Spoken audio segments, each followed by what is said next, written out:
Papa Murphy's, we make fresh pizza that you bake at home. Go, Dad. Because at home, Here we go. pizza means game on. Yes! Right now, get the chicken garlic pizza for just $13. Rematch? Papa Murphy's, change the way you pizza. Live to Beckles and Rector at Tropicana Field on WDAE.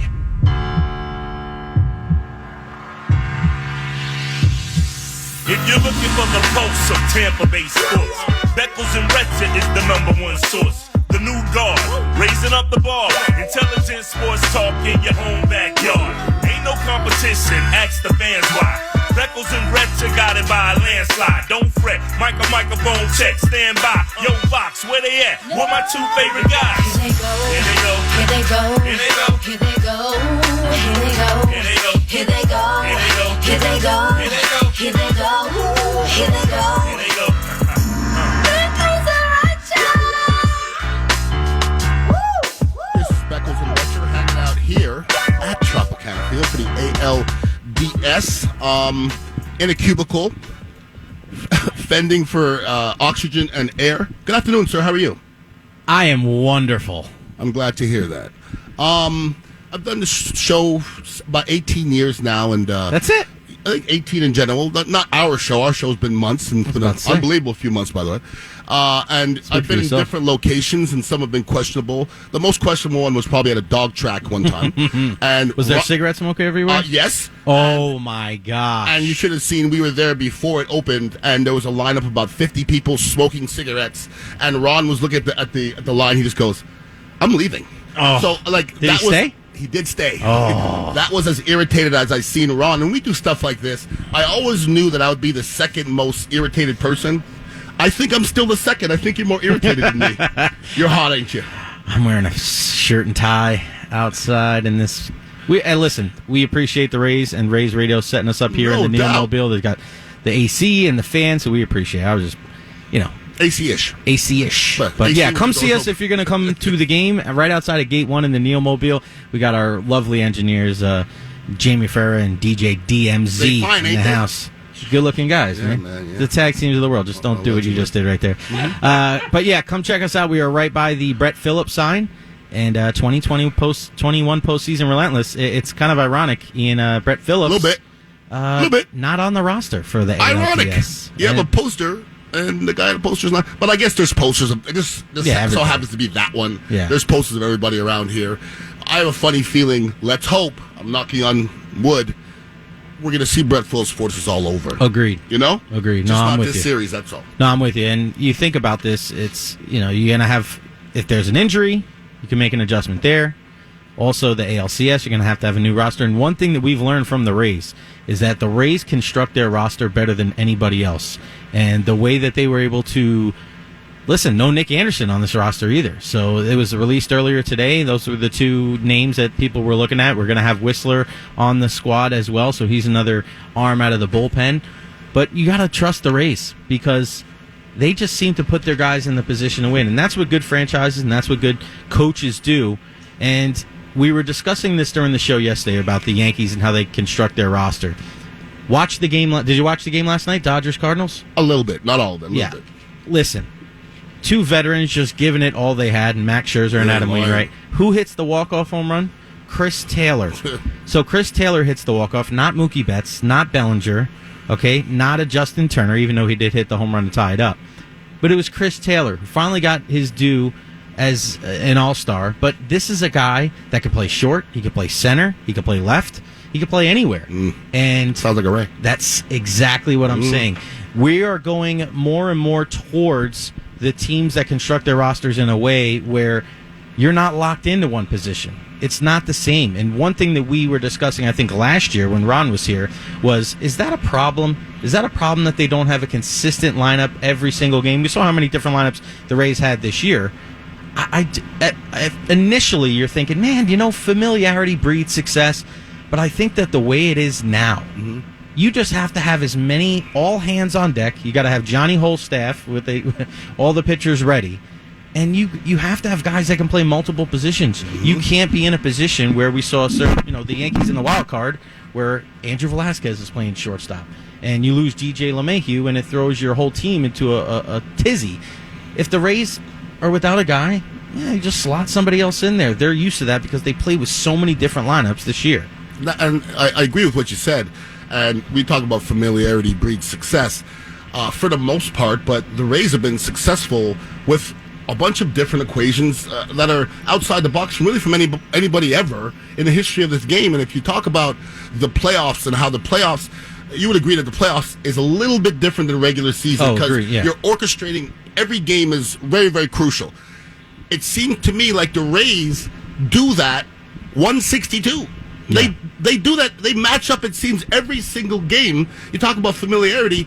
Who plays people at positions for the first time ever, and they play well? So the Rays just do funky things, and I think you have to do funky things to succeed in the playoffs.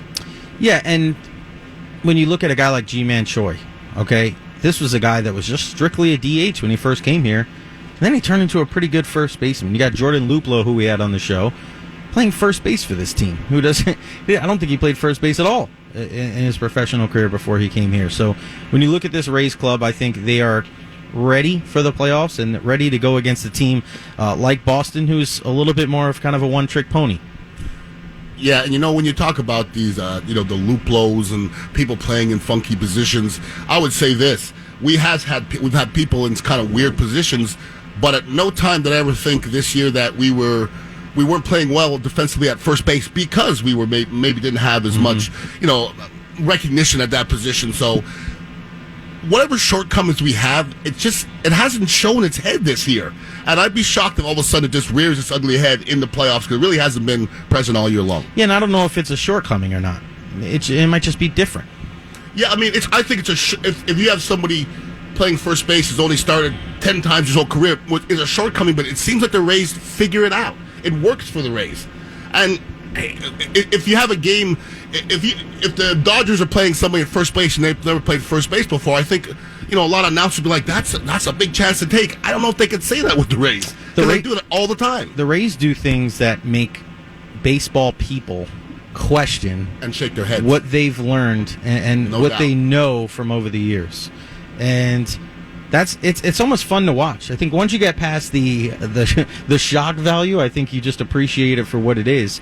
And man, outside of the few guys that play pretty much one position, I think Wander is, we saw him play some third, play some shortstop. It's pretty much locked in. He's the shortstop now. You have Kiermaier and then, of course, the catchers. I mean, hey, we saw Frankie Mejia play first base there in the last series against the Yankees. But everybody else, Ian, when you think about it, Yandy can play a corner spot. Joey Wendell can play third. He can play short. He can play second. You want Randy and Austin Meadows and Phillips and Margot. Those guys can play all over the outfield. It's if you want to match up with a team that's maybe a little bit more of a power team or a little bit more of a small ball team, the Rays can go at you in so many different ways. We made the analogy yesterday about kind of like an MMA fighter. A lot of these teams are only Deontay Wilder. They got one knockout punch, like the Yankees. I think the Red Sox at times fall into that a little bit too. You rely too much on Devers. You rely a little bit too much on J.D. Martinez. But what about the bottom of their lineup? Is that really going to help them out? The Rays can beat you in so many different ways. They can beat you with the knockout punch, but they can hit you with the two-piece. They can hit you with the combos and the rear naked chokes and the arm bars and the leg locks. They just beat you in so many different ways. And really, outside of the Dodgers, who else is really constructed the way that the Rays are? I don't know if anybody is. And listen, you want $30 million players everywhere? I mean, in a perfect world, sure, but we've also seen that that's not an equation for success always. I mean, it's almost like the Dodgers do it the Rays way with the Yankees payroll. Does that make sense? Yes. Well, once again, it's 4 times the payroll, so you can make a lot of mistakes. But when you're talking, and I would have to admit that baseball to me seems about the old schoolest, purest, most sport out there. It's like it's so old school. And you said, he has some of the old school purists shaking their heads, saying like, why are they succeeding that way? It's never happened before. So I'll ask you this question. Are they changing baseball? I mean, you really aren't changing baseball till you see everybody else biting off what you're doing. Do you think that's affected other organizations at that point? And do you see the rest of Major League Baseball, biting off what we're doing? Do you see that yet? I think we've seen it before Kevin Cash was even the manager. when you talk about the shifts. The shifts, Remember, yeah. Joe Madden was big with the shifts, and then a year or two later, the Yankees were the number one team shifting, and they were the ones that had the problems with it first. Are we the first analytical How about team? I don't know if they're because the Astros have been a very analytical team. Hell, the Yankees are pretty analytical team too. I think everybody has analytics. But with this Rays team, think about the opener. People were scoffing at the opener, saying, "Oh my gosh, this is going to be terrible for the Players Association because guys are going to have less innings and less starts. It's going to affect them when they go to arbitration." And now what? A couple years ago in the wild card game, the Oakland Athletics used the opener in the wild card game. They started with, I believe, Liam Hendricks, if I'm not mistaken, who's now going to be pitching with, now he's with Chicago White Sox in the back end of that bullpen with Craig Kimbrell. So yeah, Ian, I think for the last 5, 6, 7 years, the Major League Baseball has emulated what the Rays have done. Because listen, man, in any other sport, you can't be as low, and we're not going to harp on the payroll, but you can't be as consistently successful with that kind of payroll in relation to the other teams in your league if you aren't doing something completely right. Not kind of right, completely right. And the way that they use the analytics, the way that they continue to develop young talent in the farm system, man, they had the best farm system top to bottom in sports, in baseball this year. So there's so many things that go into it. Man management, which Kevin Cash, the ability to communicate with these different players and go, you're not going to play here, but you're going to play here. You're going to sit today, but you're going to play the next 3. Those conversations, and Ian, every Tuesday when we talk to these players at 3:30, what's the one kind of resounding message across the board? The communication is strong. We're a family. We're in this together. There's no cliques. Ian, we've talked to guys that have been on the team for a while, guys that just joined the team, and the messages across the board is the same. And I feel with every successful franchise, it doesn't matter if it's baseball or not, you have one message from the top down. And that's what you need if you're going to have consistent success. We've been talking about Brady and Belichick so much for the last two weeks. You know the reason why that worked is because no matter what's happened since then, when they were in their heyday and they were winning all those Super Bowls, Brady and Belichick were like this. Sure. They were on the same page, and it went all the way down to the special teams guys, to Matthew Slater, who's still there now. So those kind of things, the traits of successful teams are the same across sports, across payrolls, it doesn't matter. And that's why I think the Rays have been good, are good, and will continue to be good. Well, I agree with what you said. It's built from the top to the bottom. And I remember, being here. I was here at Buccaneer from 90 through 96. And we had a few different owners. We had different coaches. We had different coordinators. And when Tony Dungy got here, he let us know what it takes to win. And he was the first coach that did that I heard. And the word he kept on using was you have to make some sacrifices. And I understood it. And some players didn't. Some players did. When you talk about the players that we get on interviews, you talk about a common bond. This is another common bond. They all seem happy to be here. They all seem happy for us to be talking about them, and they're bringing energy. That means something to me. Like, we have other people why am I here? I'm wasting my time. That's sacrifice, okay? That's one of those things. I remember Tony Dungy once. We had a fan day at Raymond James at the time, well up in the old sombrero, and a couple players hid behind the tent to not do it. Like, I thought Tony Dungy was going to cry. He was so disappointed. And he was like, these are little things, guys. These are sacrifices. And that's what I'm seeing from this team. When you talk about imitation, we are being imitated. And you know what they say about imitation. It's a beautiful thing. And what I don't understand is when the average fan, not the average fan, when the Rays fan says this, it bothers me to the utmost. Well, baseball's unfair. It's not what are you complaining about? Who are we complaining about? The teams that we beat every year? Like, I don't understand that. It's unfair, yet the Yankees and Sox were beating every year. And you talk about the best farm team. When was the last time the Rays didn't have the best farm team? Yeah. Every year they have the best farm team. So, listen, we have an organization here, people, that's going to be good for a while. And I hope people see that. The negativity, I don't know why there's any negativity here ever. No. It's up to you. It's your money, whatever. You could be negative, but I really don't understand it. I really don't. We are live at Tropicana Field, Beckles and Retcher, 95.3 WDA and AM 620, 888-546-4620. If you want to hop aboard, Tom Ponzo back at the studio. He'll connect us with you, and you can also text us on the Bartow 4 DAE text line. Start that text with DAE. Send it over to 82945. Like this text here, Ian from the 941. Coach Boone, meaning Aaron Boone, made the comment that the rest of the league is catching up to them. I beg to differ. The Rays are better than them with a third of the payroll, but we do with excellent recruiting and solid coaching at the farm. And listen, I agree with you 100%. Here's the only thing. I thought that was a very poorly worded response from Aaron Boone to say that everybody's caught up to them. The Yankees haven't even made the World Series. Forget winning one. Haven't even made the World Series since 2009. And when you look at a team that is so poorly constructed, that you've been so inconsistent this year. Yeah, they went on these long winning streaks, but they also went on 3-13 type streaks as well, where as you alluded to yesterday, the Rays are just consistent all year long. And when you're saying that the Rays are the beasts, they're not the beasts now. They have been the beasts of the East. They're back-to-back division champions. Everybody's looking up at the Rays. I know the ballpark and the payroll and all that negativity stuff. Yeah, I get it. I mean, we'll talk. We'll cross that bridge. We'll talk about that when the time is right. We do that on the show, but we also don't talk about it out of nowhere. And when there's more pertinent things to discuss, like a team that is on their way, and in my opinion, the favorite to represent the American League in the World Series once again for the second straight year. So I'm with you from the 941. He's totally wrong with that, because the Rays have already caught up and passed the New York Yankees, and it's kind of crazy to think that with the payroll that's 3 times as much as the Rays, and they've been one of the more venerable institutions in business in this country's history, but yet they cannot hold a candle to the team in our area. And that just, to me, it's partially what the Yankees are doing wrong, but much more on what the Rays and the organization is doing right. I'm all about people having opinions. Like Coach Boone, your opinion is fine. But when it's factually wrong, I have a problem. Their opinion is factually wrong. The Rays aren't catching up to you. You're chasing us now. The Rays were in the championship game last year. You weren't. If we go back 5 years, and I don't know the facts, I don't know the numbers, I'm going to say right now, if you go back 5 years, the Rays have a better record than the Yankees. You probably agree with that? Last 5 years. I'd say so. If we go 10, it would be close. Mm-hmm. So what are we catching up to? And isn't 10 a long era? No, you're right. And remember the caller that called yesterday about what A-Rod said on the air about how the Yankees and the Red Sox need to do what they do well, not what the Rays do well?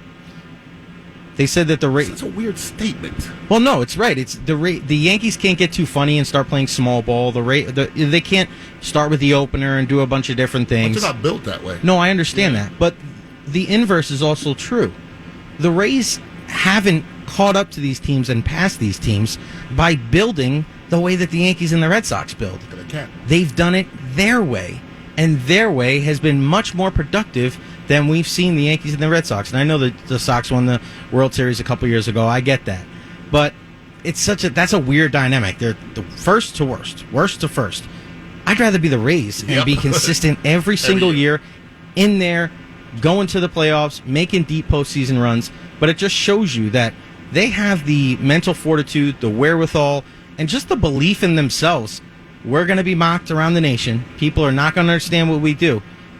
But the proof is in the pudding. And the wins count. And the wins speak much louder than the payroll. I agree. I mean, when you say they do it their way, the Frank Sinatra song "My Way" came into my head. Way. It's a beautiful, beautiful, beautiful song. But if you look at it, this Rays team is, in the American League, is as consistent as any other team in the last 5 years is in the whole American League. So once again, what are we complaining about? And this is going to drive me nuts forever, and I'm going to go to my grave going nuts about this, because I've been in this community since 1990. Stop caring about what other people say, please. And it downgrades what we're accomplishing. Agreed. You know what I'm saying? We shouldn't care anymore. No, when we sucked back in the day, when the Buccaneers sucked, and then we're like, oh my gosh, everybody's talking so bad about us, we're terrible. And then when the people start saying we hate the Bucs, embrace that. Nobody hated the Lightning in the 90s.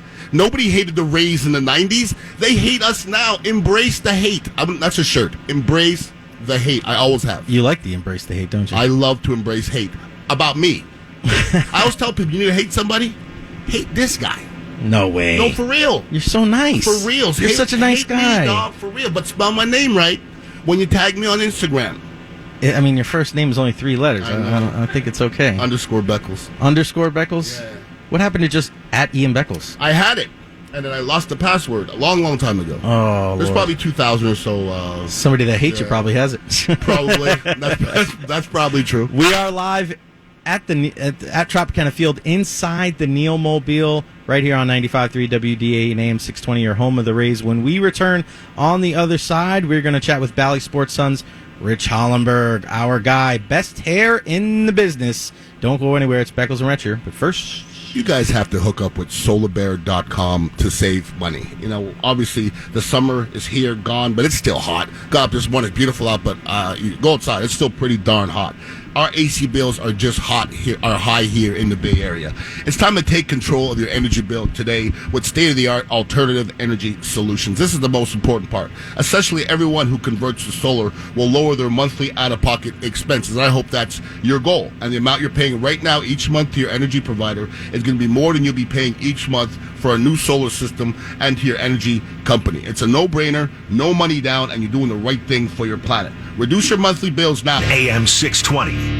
Hi, it's David Moss Jr. from the Moss Nissan Traffic Center. WDAE Traffic Update. Police in Tampa, southbound Dale Mabry, south of Columbus towards 275. A vehicle fire in this area. Also a crash on Racetrack Road and Boy Scout, as well as one in Ybor City on eastbound 7th Avenue near 26th Street. Southbound 275, not looking too bad through downtown Tampa. Just a bit of a delay approaching I-4. See traffic problems? Call the Safe Touch Security Traffic. Ends 10/17, in-store only, limit 2. Staples Connect, the working and learning store. This is a test of the emergency alert system.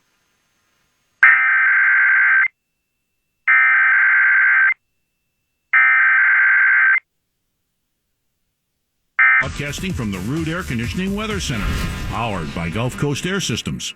High humidity today, partly sunny with a 40% chance of scattered showers and thunderstorms, and we'll see a high of 89 degrees. Tonight, partly cloudy, scattered showers with a low near 76. A rain chance. Echo Park Automotive, lower prices, higher quality, better experience.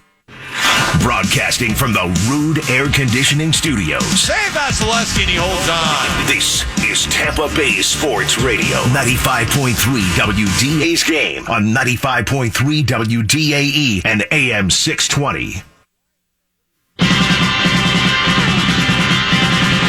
Sunday, it's game day in Tampa Bay. Gear up as countdown to kickoff with T-Kraz and Michael Clayton get you set for everything Bucks Dolphins live from Jerry Ulm, Chrysler Dodge Jeep Ram on Dale Mabry. Coverage begins at 11 a.m. because when it's game day in Tampa Bay, there's only one choice, 95.3 WDAE and AM 620. Let's head to the Bartow Ford DAE hotline. You hear the music. You know what that means. It's time to chat with the man with the best hair in the business from Bally Sports on our guy, Rich Hollenberg. Rich, what's going on, brother? How are you? I am fantastic, and that is Night by Bruce Springsteen, and tonight is the night, boys. We've been waiting for playoff baseball for a long time, and for the first time in a while, we're going to have a playoff game at Tropicana Field. Pretty fired up about it. Yeah, baby. Troptober is definitely something that we've been clamoring for ever since the last couple of years. I mean, this team's just been so darn good. But today we found out there was some roster decisions. No Brett Phillips on there, no Nick Anderson. Did either one of those come as a surprise to you? No, not at all. I think, the way that the Rays are going about their business now that it's playoff time is the way they've gone about their business for 162 games leading up to playoff time. It is all about matchups. When you talk about, an excess of left-handed bats, this is a very matchup-oriented organization. And the way that the Red Sox present themselves pitching-wise with left-handers in games 1 and games 2, you're going to use a lot more right-handed bats. And so because of that, Brett Phillips finds himself on the outside looking in. Same thing when you reverse it. When you look at the pitching staff, you're saying, well, they got a lot of right-handed power, so we're not going to use that many left-handed arms. And Josh Fleming wins out at this point over Ryan Yarbrough. I know that's probably a tough pill to swallow. Yarbs has been so good for us and so reliable for so long, but unfortunately this year, Yarbs has been a little bit inconsistent, to say the least. And I think the fact that they got Josh Fleming a lot of reps out of the bullpen down the stretch, I think that's what tipped the scales in his favor for this series, at least. Well, Rich, we want to keep it real. I think we're all biased because we watched the way this Rays have played the last little while, and we're pretty confident, but we want to be realistic about the thing. When you look at this Rays team against the Sox, where do you think the Sox are better than the Rays? Wow, that's a great question. Listen, Boston's third in the American League in batting average and OPS, and a lot of people look at that and would say, well, that's great, but that's because they don't hit a whole lot of home runs. Well, they only hit 3 fewer home runs than Tampa Bay. And Tampa Bay, is in the upper echelon in home runs. So this Boston offense is really good. The one area I think the Rays have an advantage, and we're talking about offense now because I think they are far superior defensively, and I'll take the Rays staff over the Red Sox staff any day and twice on Sundays. Speed. I think the Rays are much more of an athletic lineup than the Boston Red Sox are. Red Sox were last in the American League in steals this year, and the Rays were in the top 5 in steals. They were also second in the league in triples, third in the league in doubles. Now, granted, the Red Sox were also first in the league in doubles, but the point is, I think the Rays run the base paths a lot better than the Red Sox do. And traffic on the base paths means a couple of things. A, you could be aggressive, score runs early, which is great. But B, you could cause havoc on the pitching staffs as well. And like I said a moment ago, I like this Rays pitching staff more than I like the Red Sox pitching staff. So I think, if you can survive Eduardo Rodriguez tonight and you can deal with Chris Sale, get a couple of runs, and they've shown they could do that against both of those guys, I think you'll see the speed on the base paths and the traffic on the base paths work in the Rays' favor. We're talking to our guy, Rich Hollenberg, Bally Sports Sun, Rays Baseball. And, Rich, looking at this game tonight, one thing that really excites me is Wander Franco. I mean, this young man has taken the world by storm. Ian and I were discussing this about a week and a half ago, and he goes, man, if he would have played the whole season, it might be a Rookie of the Year candidate. I said, Ian, if he played the whole season, he might be an MVP candidate just because he's just so darn talented. And, it's hard to say it, but he reminds me of how Derek Jeter impacted the Yankees in '96 as a young 22-year-old shortstop. I know Wander's 2 years younger, but, man, he's got such a commanding presence about himself. What do you expect from him tonight and in this postseason? Well, at the risk of hyperbole, fellas, and you're talking to someone who grew up 20 miles from Yankee Stadium, I'm a huge Derek Jeter guy. Wander Franco is going to be better than Derek Jeter. Wander Franco will be better than Derek Jeter. So you can mark this down, and 20 years from now, we could rediscuss if I'm wrong. But all that aside, I think the one thing that's amazing about Wander, all the tools are on display. We all see what he's done. On base 46 of his last 47 games. He's got 16 RBIs in his 16 games played against the Red Sox. Remember, he made his Major League debut against the Red Sox at the Trop a couple of months ago. Really comfortable hitting against this Red Sox pitching staff. But the thing I love about him is his engine. This guy wants to win and wants to play every game, every at-bat, every time he gets a rep at shortstop. He has got the work ethic of someone that has a chip on his shoulder when there is no reason for Wander Franco to have a chip on his shoulder. He's the best prospect in all of baseball the last 2 years and already one of the stars in Major League Baseball since he's come up with his on-base streak, and yet he plays like he's still trying to prove something. That's the identification that all the Rays have. That is their DNA, and that's one thing I love about this club for the last few years. Kevin Cash has got them to all buy into that. I don't want to call it an underdog mentality because they believe that they belong where they are, but they all play like they have something to prove. Remember, a lot of these guys were not super high draft picks. A lot of these guys were given up, traded away, DFA'd by other teams. The Rays took chances on a lot of these guys, 1-year free agent signings, minor league contracts, you name it, and all of a sudden they've been cobbled together into the best team in the American League. So they have that in their DNA, and Wander Franco has that, even though he's already been anointed as one of the future stars of this game. He's a great Rich Hollenberg, Tampa Bay Rays TV pre-post game host. And, as far as the future of this organization, I don't know if any organization has a brighter future. And our president is obviously bright as well. We talk about Wander Franco and Rosarena and a bunch of other very young baseball players in very key situations. Does that concern you going into this World Series run that we have such young players in such key positions? It would, if I'm being honest with you, Ian. It does more so on the pitching mound than it does anywhere else. I mean, we saw what Randy did last year, so why would we be nervous this year, even though it's still his rookie year? We've seen what Wander could do in 70 games played. I don't think any stage is too big for him. The thing that, you just don't know is Shane Baz going to look the same way that he has in his first 3 starts? When he's on the mound with 30,000 people screaming either here or at Fenway Park or anywhere else they may or may not play in the postseason. The unknowns with the pitching staff, considering you're going Shane and Shane, I like to call them thing 1 and thing 2 in game 1 and game 2, and then you go to Drew Rasmussen, who's also a youngster, in game 3 at Fenway Park.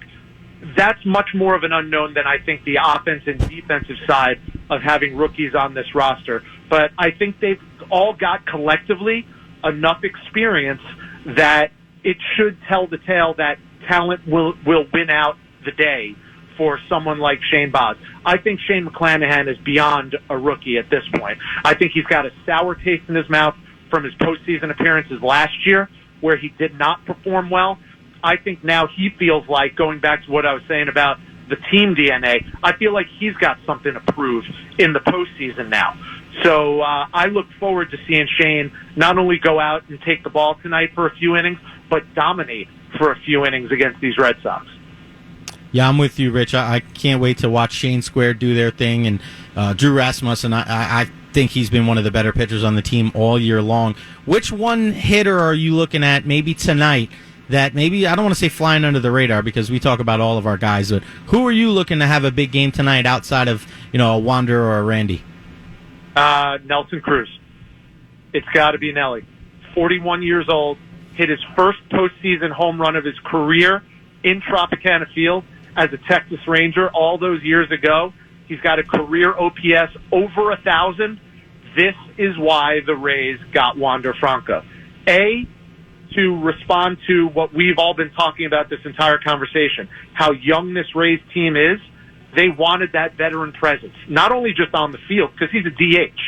So in the locker room, in the clubhouse, in the dugout, he's done that in spades.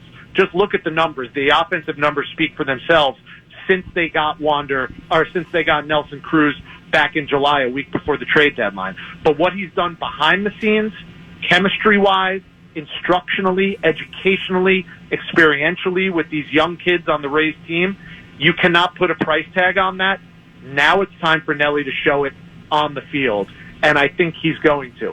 The Red Sox are throwing lefty-lefty in game 1 and game 2. They love Nelson Cruz against left-handed pitchers. Let's prove it in this series, Nelly. Hey, Rich, what have you heard about the health and the status of J.D. Martinez? I'm sure the same that what you guys have seen and heard. I'm keeping tabs just like everybody else. He's on the roster. They're playing coy. Whatever it is, I would assume that they're going to put him in the DH role and not put him in the outfield. And that creates its own sense of problems because they want Kyle Schwarber in the lineup too, but they prefer Kyle Schwarber to be a DH. So this is, an issue for the Red Sox, let's be honest. If JD plays, he's not going to be at 100%. That's good news for Rays fans because JD traditionally hits pretty well against Tampa Bay, and he's a veteran, and he's just a pro. So any type of 80 to 100% JD Martinez is better than a 100% JD Martinez. If he's 70% or less, even better. I would prefer to see him out of the lineup, but they're playing things pretty close to the vest. And if he does, we know he's not going to be the full JD Martinez that we've seen, in recent years. Rich, let everybody know, what's the coverage looking like for Bally Sports Sun for the playoffs? We are geared up and ready to go pole to pole on the post-game show. So Doug and I are going to be manning the fort from the studio game 1, and then Brian Anderson's going to be stepping in game 2, and O is going to be on board for game 3. So we have our own postseason rotation, just like the teams do. We just do it with our analysts instead of pitchers. I love it. Rich Hollenberg, Rich on Sports on Twitter, one of the best guests that we have, and a good friend, and again, the best hair in the business. Rich, you're the man. Thank you so much, and we'll look forward to talking to you again, buddy. And Rich, I want to get involved with you and Weck going out and get some food one of these days. Yeah, the 4 of us. Oh, we've got to make that happen. The 5 of us. We've got to get O. Absolutely. We are making that happen. By the way, take good care of the Neil Mobile, please, while you're out there. We got you. I don't know how y'all Thanks, are Rich. sitting in that one little truck, by the way. Very carefully. Thanks, Rich. You're the man, buddy. Thanks for having me. All right, pal. Yeah, they had to grease me up to get me up. Yeah, you did. There's butter everywhere. Yeah. Love butter. I love Rich Hollenberg, man. That's the thing is, we mentioned the team and the organization. We also have unbelievable broadcasters for all of our teams. It works out well. We got very lucky to have such good people here calling our games. We are blessed. We are definitely blessed. When we return on the other side, there's another game that's going to actually happen before the Rays and the Red Sox. It's the other ALDS matchup between the White Sox and the Astros. We will preview that on the other side. But first, power on your project with Bates Electric, Florida's premier commercial electrical contractor. They're veteran-owned, and Bates Electric has been delivering full-service solutions in Tampa Bay for over 35 years. Tom Ponzo and I went over there last week. Great dudes. We met with the owner, Bill, Brian, and Vic. These are the type of guys that you want to work with. They specialize in large ground-up construction, remodels, 24/7 service. They do all kinds. Listen, you're a small business owner. If you just need an electrician to come to your house, or if you have a big commercial project, Bates Electric is the place to go. They do the job right with quality, safety, and continuous support at every single stage of your project. For all of your service heroes from the Florida Central Credit Union Auto Loans Traffic Center. WDAE traffic update. A wreck on westbound 118th Avenue right there in the construction area near 40th Street, and delays from 275. Also a crash in Pasco County on southbound Little Road just before State Road 54. Building traffic on northbound 275 just off the Howard Franklin Bridge to pass Lois Avenue, and we're seeing a bit of a delay on southbound 275 approaching I-4. See traffic problems, call the SafeToes.com. From the Florida Central Credit Union Auto Loans Traffic Center. High humidity today, partly sunny with a 40% chance of scattered showers and thunderstorms, and we'll see a high of 89 degrees. Tonight, partly cloudy, scattered showers with a low near 76. A rain chance. You need before today's game at Tropicana Field. No, butter. It's Beckles and Retcher, only on 95.3 WDAE and AM 620. All right, welcome back to Beckles and Retcher. We're hanging out here in our cubicle, enjoying ourselves, because that's what life is about. And we have another 3 hours of beauty for you guys. We have BK Jackson who's going to be calling in later. You know that name, BK Jackson? I do. BK will be doing the anthem today and tomorrow at the game. Friend of mine, great saxophone player, played with Prince before Prince died. Yeah, so it's amazing. To me, if you play with Prince, that makes you the you-know-what, okay? So we have him coming up a little later, so it's going to be interesting to talk to him about playing in front of all these people. I think that'd be a beautiful thing. Agreed. And before the Rays and Red Sox go at it, the White Sox and Astros look like it's probably around 10-15 minutes away from the first pitch out there in Houston. And listen, Ian, you have the White Sox and the Astros, two pretty darn good teams, but to me, what sticks out to me about today is that we have Lance McCullers Jr. on the mound for Houston, who went to Jesuit High School, and Shane McClanahan on the bump for the Rays, who went to USF. Wow. So the impact of Tampa baseball is being felt in this first day of the division series across the major leagues. It's pretty cool. Isn't that crazy? Isn't it nuts? I mean, that's something. Actually, you know where BK went to school? Where's that? Blake, and there you go. So we got Tampa through and through. And also, Kyle Tucker is playing right field for the Astros in Game 1 as well, and he went to Plant High School. So, White Sox, Astros, putting you on the spot. Who do you think wins that series, Ian? I mean, If somebody asked me about the Rays and the Sox, I would say that the Rays are favored. Yes. I don't even know who would be favored in that. It's a tough matchup. I think it's a coin flip for me. I'm going to give the Astros just a little bit of the nudge just because of the experience factor. Altuve, Brantley, Bregman, Alvarez, Gurriel, Correa, all guys that are World Series champions. And I know the pitching's not the same as it was years ago when they had Keuchel and Verlander and Garrett Cole. I get that. But those bats, they just seem to come up big when they need it, and they are the home team in this series. So I look at Houston. I would give them the slight edge. However, I do like what the White Sox have in the rotation, starting with Lance Lynn today.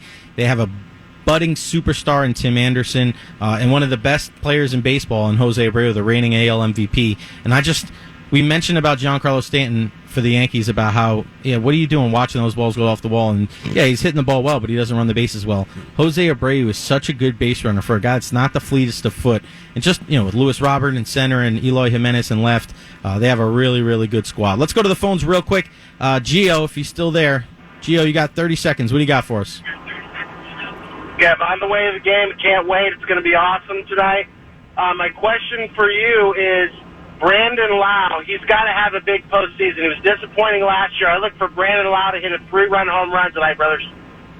Okay. Nice. Thanks, Gio. We hope you're right. We'll see you in a few, buddy. Well, listen, Brandon Lau did struggle in the playoffs last year all the way through, and then started off struggling this year. And everybody was talking about, do we this, should we do this, should we sit him? And in the last 2/3 of this baseball season may have been our most consistent batter. Yeah. So Brandon Lau, if he's hitting, we're really hard to beat. He just has such an unbelievable power coming off of his bat, and he's not a big guy at all. When he squares that ball up, that thing absolutely takes off. Have you met him? Yeah, for sure. If he walked by here, does he look like an athlete?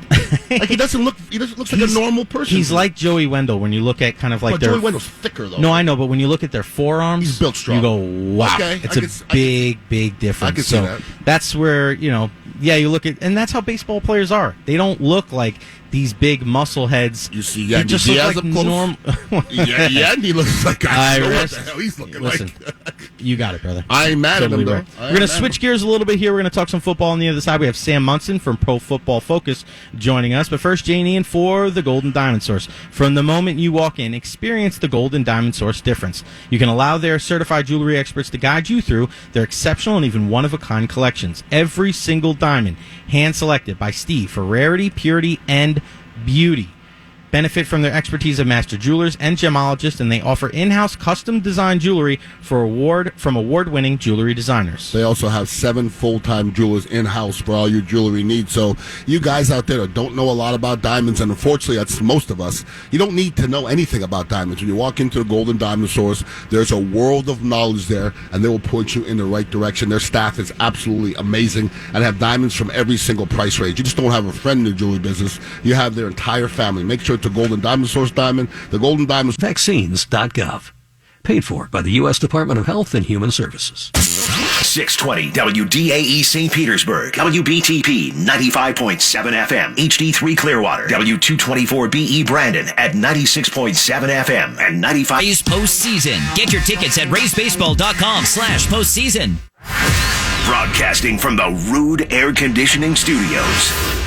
This is the home of the best Bolts coverage. Available everywhere on our free iHeartRadio app. #1 for music, radio, podcasts, all in one. We are 95 points as we prep you for today's Rays game. Beckles and Retcher are live from the Trop on 95.3 WDAE and AM 620.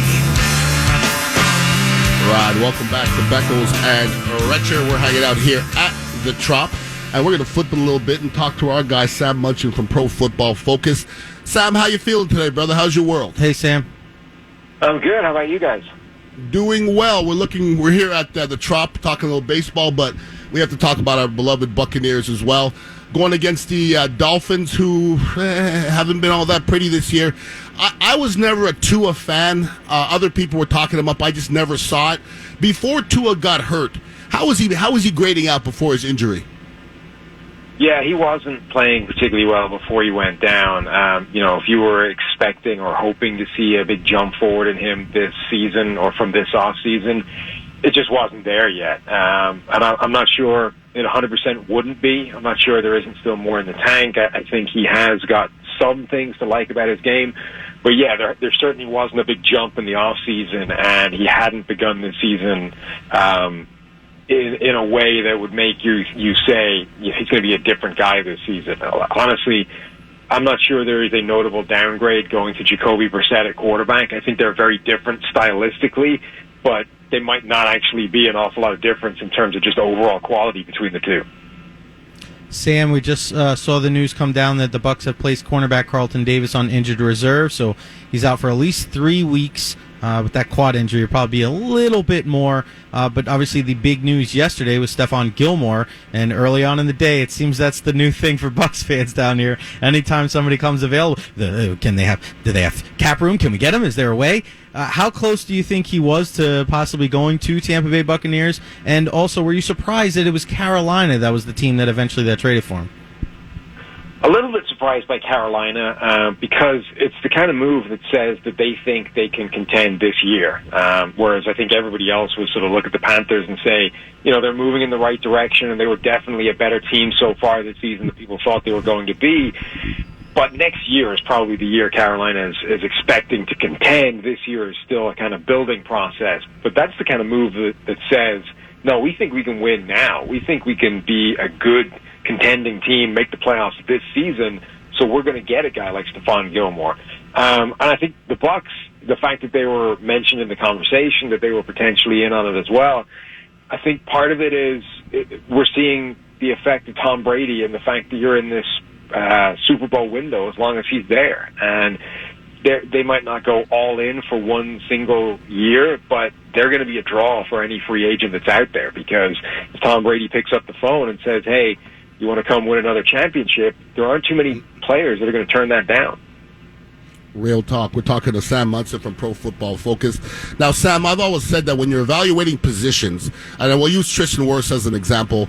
Listen, if you're evaluating a tackle, you can't really say he's playing well for a tackle. You just have to evaluate him as a tackle. Now, when you're grading and evaluating Richard Sherman, who was on his couch 2 days before, Richard Sherman really saved the Bucs' ass last week. How did he grade out? And did you consider the fact that he was, eating bonbons on his couch 2 days before that? Yeah, so the way the grading works, none of that kind of stuff is factored in. Like, you're getting graded the same as everybody else, regardless of the fact that you weren't playing until they picked up the phone and said, hey, you want to come play some football. So Sherman's getting graded on the same curve as everybody else in the NFL at cornerback. And because of that, his grade wasn't great, but given they were at 8 targets in the game, he gave up 98 yards in total, and a lot of that was kind of scheme more than it was Sherman. They were giving those kinds of plays to the Patriots offense instead of not putting Sherman in a bad position, but asking him to kind of keep stuff in front of him and just don't give up the big play. And that's pretty much what he did. He didn't give up a catch longer than 21 yards despite those 8 targets. So I think given all of that, given the fact that he's only just in the building, that he was, on the Peloton, keeping fit up until that game, I think he did a pretty good job. Sam, just looking at some of the grades for all the different players, and I was reading, man, your first quarter All-Pro team the other day, and a lot of names that we know, but the first name on there, Tom Brady. We've been talking about it every week, but at 44 years old, when you're watching tape on this guy, what age does he look like, man? It's crazy that he's as effective as he is right now, isn't it? It really is. Look, there are people that get tired of everybody bringing up Tom Brady's age all the time, but I'm not going to stop being amazed by the fact that he's playing like he's 25 when he's 44 years old. You shouldn't normalize it. Just because it's being brought up every week, there's a reason it's being brought up every week. Ben Roethlisberger is not even into his 40s, and he is toast. That guy is done physically. He's a wreck, and that's what quarterbacks in their late 30s usually look like. Brady is 44 and looks like he's in his mid-20s. The genuinely ridiculous thing about it is I think he's in better physical condition now than when he was in his mid-20s. And, the people have said that are familiar with the kind of New England Patriots dynasty that there were 2 of them, right? The first few Super Bowls, Brady was more of a passenger than he was the driving force, and he was at the helm of a really good championship caliber group and a great coaching staff and all those kinds of things. And then the second half of that dynasty, Brady took over, and he was the driving force behind those teams. So I think he's better now than when he was in his early 20s, and that because it's just not supposed to happen that way. Hey, Sam, I think the Dolphins have an uphill climb playing against this Buccaneer defense who can rush the passer. Nobody in this universe can run on the Buccaneers, and they don't even try anymore. And I don't care if it's Tua or Brissett. I don't think they have a chance. Now, how has their defense looked this year? I think that's their only chance, is that they play great defensively. How they look defensively this year? I think Bruce Arians said during this week that they have a better secondary than the Patriots, and I think player for player, that's certainly true. They just have more talented individuals across the board in that defensive secondary, and they're playing pretty well. So the back seven is playing well. The front is getting some pressure. I think their defense is pretty good, but I'm kind of with you. It's tough to see how those guys on offense are going to get too much done, particularly with missing a couple of players. And, you know, Brissett to me is an entertaining player to watch. He kind of always, it's like a glorious defeat every time he goes down. It sort of feels like the Spartans in the 300, where it's going to be, they're going to go down in a hail of arrows, but it's going to be fun watching it happen. And Brissett, you know, he's constantly sort of struggling, trying to make a play, but he'll hold onto the ball a little bit too long, and he'll kind of get himself into some trouble. And that feels like how it's going to happen against Tampa Bay, and they're blitzing and the defensive front that they can deploy. It's just tough to see how Brissett can have that much success in this game. Sam, right before the season started, I asked you about the team that I was really high on going into the year, and that was the Chargers. And I watched this kid, Rashawn Slater, and I think to myself, how did he drop that far? I mean, he just seems to be like a kind of the Tristan Wirfs of this year. And I love the Lindsley move, and I just feel like there's some really good things going on with the Chargers with Staley at the helm. Are they the cream of the crop, you think, in the AFC West right now, or do they still are they still slightly looking up at the Chiefs and have to knock them off before they're kind of the kings of the division there? I think the Chiefs are still the best team in that division. I know they've dropped games, but they've dropped games because they started turning over the ball, not because anybody else was stopping them. And I think, you know, when you look at the data overall, I think we still have the Chiefs as number one or number two in PFF's power rankings, which kind of incorporate all the data we know about teams, not just what their record is. So I think ultimately Kansas City is going to come good over the course of the season. They're going to stop turning the ball over as much as they have been. And at that point, as much as the Chargers have been really good, the Raiders are surprise teams, Denver has been better than people expected them to. I just don't think those teams are as good as the Chiefs when they're not shooting themselves in the foot. But I'm with you. I think the Chargers have been really impressive this year. Their offensive line has been massively improved from last season. They've really only got 1 weak link now out of 5, whereas you don't need to go back very far before 4 or 5 guys were weak links on that offensive line. Sam, I know a couple of Giants fans that are looking for this team to turn around. And when I watch the Giants, I think the Giants are probably the best bad team in football, if that makes any sense. And I saw a post from you guys on Instagram, and I think you said that Daniel Jones was ranked the 5th in quarterbacks in the NFL, which was shocking to me. But for Giants fans, I got to make them feel good. But what has he done so much between the end of last year and this year to improve so much?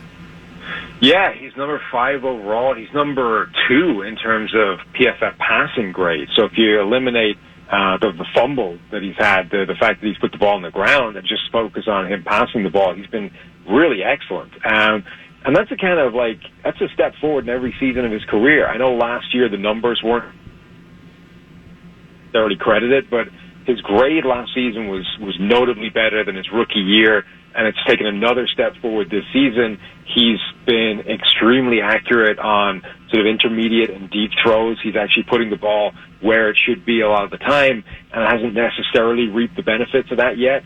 And I think what's really encouraging for Giants fans is that his offensive line over the past couple of weeks has started to come together. It started to look a lot better, and if they give him a platform to work from with that offensive line, I think Daniel Jones has really started to emerge as just a good overall quarterback. It doesn't mean he doesn't have some problems with his game, that he's flawless. He'll still hold on to the ball a little bit too long, and kind of there's a degree of a lack of presence in the pocket. Sometimes doesn't feel the pressure coming, and bad things can happen when that happens. But overall, I think he's been impressive, and it's tough to dislike his game right now.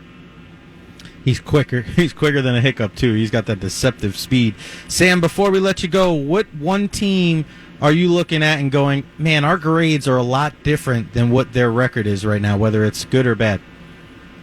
I mean, I think we were pointing to the idea that Carolina was a little bit of they were a little bit overrated a week ago. You know, they were a product of the competition that they played and the fact that they hadn't really faced a team that was going to threaten them. As soon as they ran up against Dallas, things started to look an awful lot worse. I think also, you know, there's teams like New Orleans who have got a pretty good grade overall that are actually playing reasonably when they have all their players back and when they don't have to deal with half their coaching staff on COVID and all those kinds of things. But they're 2-2 right now. So I think the Saints is another one of those teams that is probably a little bit better than people are giving them credit for. He's a great Sam Munson from Pro Football Focus, the only place to get all your football information. Yeah, man. You can follow him at PFF_Sam. Sam, we appreciate you, brother. We'll talk to you again next week. Tell our guy Trevor we said hello. Sounds good. Take it easy, guys. All right, thank you. We appreciate you. Yeah, man, it's they're on top of it because, you know, we get a chance to watch our Buccaneers and the fine-tooth comb and evaluate it. But we can't evaluate every team all the time. They are. Like, I'm sure he didn't watch every film, but I'm sure he has people that have watched film and he's talked to them, so they have the inside scoop. But listen, if he wrote that article of the PFF, here, I looked it up. Check this out, Ian. The PFF NFL first quarter all-pro team, Tom Brady's the only member of the Bucs, ironically enough. First or second team. Well, let me say this. That's not a bad thing. You know why? Because, like the Rays, we're spread out. Yeah. Okay? So, we are that team. If we have one receiver go down, we're going to be fine. Mm-hmm. So, if we have one running back go down, we're going to be fine. So, that doesn't trip me out right now. I'd like to see a couple of defensive players be nice. You know what I mean? It'd be nice to see Vita Vea and a JPP get healthy and Antoine Winfield Jr. make a couple plays. We need some of our defensive backs to make some plays this week to be nice. You know who the kicker is on the all-pro team? That would be Tucker.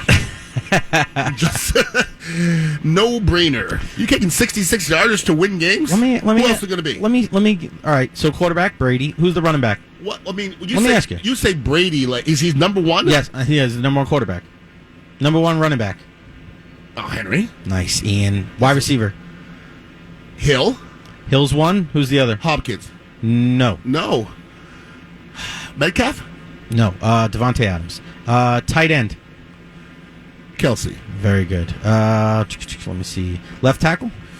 That's going to be a tough one. Left tackle is Orlando Brown. Is he playing left tackle? No. Trent Williams for the Niners. Yeah. I'll give you a couple other ones. Left guard, Joel Bitonio from the Browns. He's really good. Mm-hmm. Center? You know this guy. I know the center? Yeah, because his brother you just mentioned.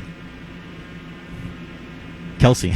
Oh, okay. You know, I've never watched Kelsey play. Amazing. He's little. He's not big. But he's good, so though. good. I watched him play a couple times, but I've never locked in on him. Bro, he reminds me of, you remember the name Mark Stepnowski? Of course. Mark Stepnowski was tiny, but he was a bad SOB. Bro, Jason Kelsey at times, when you watch the Eagles, all other of the four guys get beat, and he has his guy. It's Locked the up. weirdest looking thing ever. I bet he wrestled in high school. He had to have, right? Like, he just seems like guy. Like, Stepnowski was, I think he played at like 270. Did you ever do anything for ballet? That I know. I haven't. But you've heard that, right? Yeah, sure, yeah. What about sumo? Do you think sumo would have helped you? Sure. Leverage, right? Oh, sure. Big time. Anything with leverage. Wrestling helps. Leverage. Sumo would help. Boxing, anything hands, you know what I mean? Anything athletic, anything feet leverage, anything is good for you, no doubt. Interior defensive tackle. I'll give you one guess. Yeah, I'm going with that Ram guy. The Ram guy. And I'm going to go with Fletcher Cox. Myles Garrett on the It's actually Aaron Donald and Cameron Hayward from the Steelers.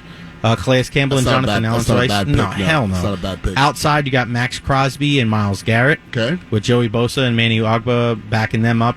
And then the linebackers are a little different. Matt Milano for the Bills. He's watched him. I like good him. player. I like him. And a really good pickup for the Packers this year, Devondre Campbell. He started his career with Atlanta, and he's had a career resurgence there with Green Bay. And then Jeremiah Owusu-Koramoah from the Browns. Wow. He's a rookie, isn't he? Out of Notre Dame. This guy is balling. That was the kid that I watched in Notre Dame, and I go, he's that nasty. kid. But you know what I said? I brought this up.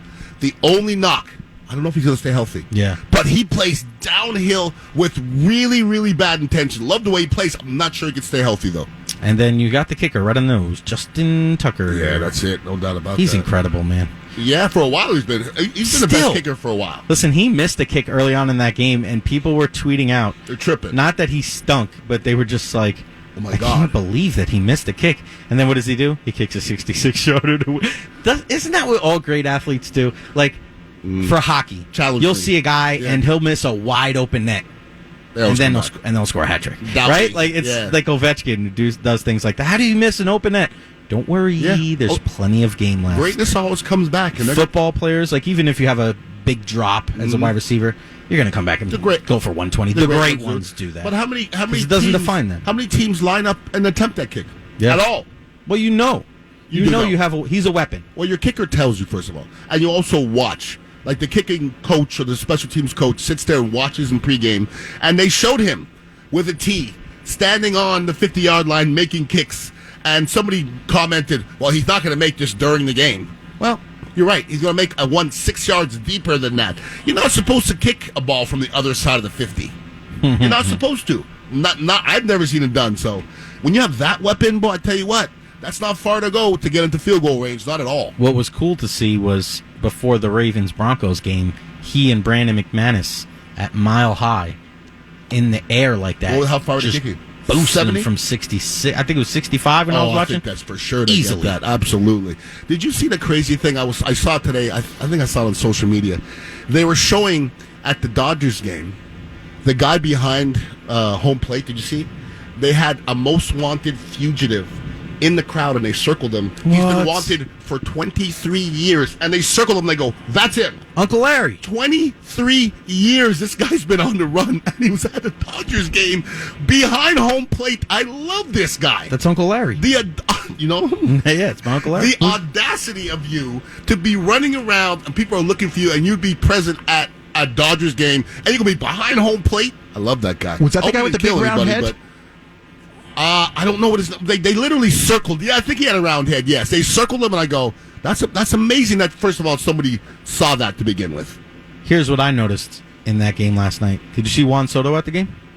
Yeah, Juan Soto was at the game as a member of the Nationals wearing Trey Turner's Nationals jersey. I didn't notice that. No, I didn't notice that. He was there because Trey Turner and Max Scherzer got traded from the Nationals to the Dodgers. Yeah. So Juan Soto sat on the Dodgers side in Trey Turner's Nationals jersey and was cheering him on. Good for him. That's good. That's your friends, man. Good, when your boy gets traded, you go support him. And after the game, it was great because Max Scherzer had no shirt on. He was drunk as hell. And they're over there talking to Juan Soto and Kevin Long. Scherzer was loving life. He was living his best Kucherov life last night. Well, listen, Scherzer. He's like, I got an echo in my headphones. It was hilarious. For everybody that's still boo-hooing about Snell coming out, is Snell Scherzer? You know what I'm saying? Like they took Scherzer out. Yeah. Scherzer. When you talk about the best pitcher in the last 10 years, is he not in every conversation? They took that guy out? You see what Dave Roberts, he put his hand out for the ball, shook his hand. That was funny. It was funny. It was funny, but he was not happy. No. But you don't want to concede that. No, you don't. That's what you want. As an athlete, you know what I want? I want him to be pissed. Yeah, of course. Be respectful, but I want you to get in that dugout. Maybe throw something. Good for you, but you should be pissed that I want to be the one in there taking care of business and not anybody else. So I would have no problem with that whatsoever. Just don't punch something like that reliever, Devin Williams for the Brewers, and don't kick a trash can like Ed did years ago. Right? I broke my toe. All right, when we come back, we're going to continue the football talk. We'll focus a little bit more on the Tampa Bay Buccaneers, and we'll do that with the connoisseur of Wigglenomics. It's our guy, Michael Clayton. Don't go anywhere. It's Beckles and Retcher live from Tropicana Field. Radio from the Florida Central Credit Union Auto Loans Traffic Center. WDAE traffic update. Seeing delays on the eastbound side of the Cordy Campbell Causeway, just east of the Big Bridge. Reports of a crash near the boat ramp. Also, we're seeing delays on southbound 275 between Bush Boulevard and downtown Tampa. North and southbound 275 slow between West Shore and downtown. Also, a crash being cleared on westbound 118th Avenue just before 49th Street. See traffic problems? Call the Safe Touch Curdy Traffic. From the Hoffman Electrical and Air Conditioning Weather Center, powered by Rude Air Conditioning. High humidity today, partly sunny with a 40% chance of scattered showers and thunderstorms, and we'll see a high of 89 degrees. Tonight, partly cloudy, scattered showers with a low near 76. A rain Proven reliability. Call 888-489-2212 today. Pewter Points. Presented by Commercial Insurance Specialists, representing auto owners insurance. Call 813-288-1000 to see how they can help you manage your business risks. That's simple human sense. Tampa Bay Buccaneers quarterback Tom Brady leads the NFL's #1 passing attack into a game against Miami, where Brady has had much success in his career. In 35 career games against the Dolphins, Brady has a record of 23-12 with 67 touchdowns and a career rating of 92.8 against Miami. Broadcasting from the Rude Air Conditioning Studios, this is Tampa Bay Sports Radio 95. It's time to raise up on WDAE. Beckles and Retcher are live at the Tribe ahead of today's game on 95.3 WDAE and AM 620. Postseason push coverage on WDAE presented by St. Pete MRI. Get big league service and a home team advantage. Visit stpetemri.com and Sleep Diagnostics. Go Rays. Ever since I heard George St. Pierre, UFC Hall of Famer, say the word advantage. Avantage. Yeah. He said avantage. You said avantage. That's great. He's trying to sound English. Yeah. Because it's avantage. Yes. So he did half French, half English. So it's like Spanglish, but it's yes, exactly. Franglish? Franglish, okay. Franglish. That's all good. All right, we are championing to try to get Michael Clayton on the program with us, and we're going to talk all things Buccaneers and wide receiver position. And I know in a couple weeks he's going to be heading up to New York for the Giants' 10-year anniversary, which will be really cool for him because it's the bye week for the Buccaneers. So it works out perfect for our guy Michael Clayton. And watching some of those highlights the other day, and just seeing just listening to his stories of playing with the Buccaneers and playing with the Giants and playing under Tom Coughlin and playing with guys like Antrell Roll. He's got some great stories, Mike, man. And he was at LSU, and if you ever hear Nick Saban talk about the two guys that really put him and LSU on the map, it's Marcus Spears, who we see every day on ESPN, and Michael Clayton. And that's a beautiful thing. And listen, Michael, he's our buddy. He's our friend. He's our friend. He's our friend. But, all that aside, Michael's a bad boy. Michael was a dog, okay? Michael's rookie year, he was one of the best Buccaneer receivers ever at rookie. Well, we discussed that last year, too, about grading the rookie campaigns for a guy like Tristan Wirfs and where it ranked all time. And you can't talk about phenomenal rookie seasons in Buccaneer history and not mention Michael Clayton. Fact, okay? And Mike was a tough SOB, so I liked the way Michael played before I knew him. Okay, so I like that guy. I like that grimy guy who doesn't have to catch 100 balls. You can put on a team and play special teams and block when needed. And you need that guy. Everybody in every sport, I think you need that type of guy. So no block, no rock. There you go. That's what he would say, and that's why he's a big fan of a guy like Chris Godwin. Because you have your Antonio Brown, you have your Mike Evans, but you got Chris Godwin who's not afraid to block in the running game as well. Well, you know where that all comes from. He ended up being a New York Giant. And the New York Giants had the mentality that was left there by Bill Parcells. And when I got to the Jets with Bill Parcells in '99, I was sitting here listening to him coach the wide receivers. And I'd been in the league for 9 years already, and I never really heard a coach harping on wide receivers blocking before. And he was the first one. Parcells. Yes. When I mean harping, I mean like he's stopping the film. If you make this block, that 5-yard run is a 15-yard run. And I'm like, I've never seen a coach do that, but he's 100% right. Those big runs are always a product of a wide receiver making a block. And wide receivers hate to block. There's nothing they like to do less than block. That's why I have respect for Michael Clayton, because that's what he did. He was grimy like that. Who were the wide receivers on the Jets at that time? They had Wayne Corbett. They had Keyshawn Johnson. That was before Lavernius Coles? I don't think Lavernius Coles was there at that time. I can't think of any. I don't think there's any other big name guys. But running back, they had Curtis Martin. That was a pro's pro. Oh my God! I mean, wasn't that a pro? Curtis Martin? Unbelievable. That's consistent. the best way to say it. Yeah. Play hurt, consistent, didn't fumble the ball. Just is that guy, man, for forever. Consistent all the time. And we don't bring his name up enough. Two teams, too, when you think about the Patriots. Yeah. And this was pretty much before Brady, Sure. the Patriots. And then the Jets. No doubt. And I'm thinking, well, I played for the Buccaneers for 7 years. Why don't we have a reunion? Like, why does Richard Williamson have a reunion for 1991 when we went 3-13, I think? You want a reunion for that? You want to relive that? You were there I want a reunion. I want somebody to pay for my plane ticket or... Where's your plane ticket my going? bus ticket. You're going to go from St. Pete to Tampa? Yeah. You got to pay for my Uber. That was like when I was, with the Hoosiers and the Combine was in Indianapolis. Yeah, thank you. I get to go 1 hour. Good Exactly. All right, let's go to the Bartow Ford DAE hotline, and let's talk to our guy, former Buccaneer and Giant wide receiver and friend of the program, the master of the wiggle. Michael Clayton joins us. What's going on, MC? How are you? Wiggle, wiggle. J.N., what's up, brother? What's happening? Hello. Let's wiggle into this thing. Is he on there, Tom? Because I'm hearing him outside, but I'm not hearing him in here for some reason. No, still no hear. Yeah, he's on. Well, I mean, hopefully Mike stopped talking out there because we can't hear him out there. Tom, let's see if we can figure that out.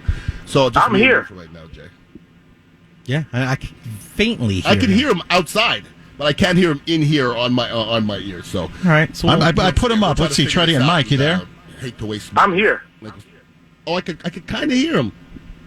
Okay, this is a tough situation. Ponzo, cut him off. We can't hear him, so we can't have an interview. So cut him off and let's try to figure this out. Yeah, make sure he's in. And we'll move on from there.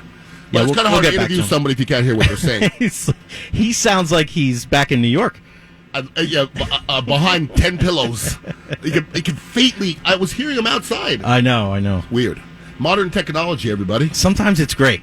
Other times, a lot of times I hate. Not so much. A lot of times I hate modern technology. We are live outside of Tropicana Field here in St. Petersburg. Ian Beckles, Jay Retcher here with you on 95.3 WDAE and AM 620. Your home of the Rays. Big game tonight. Rays and Red Sox. Game 1 of the ALDS.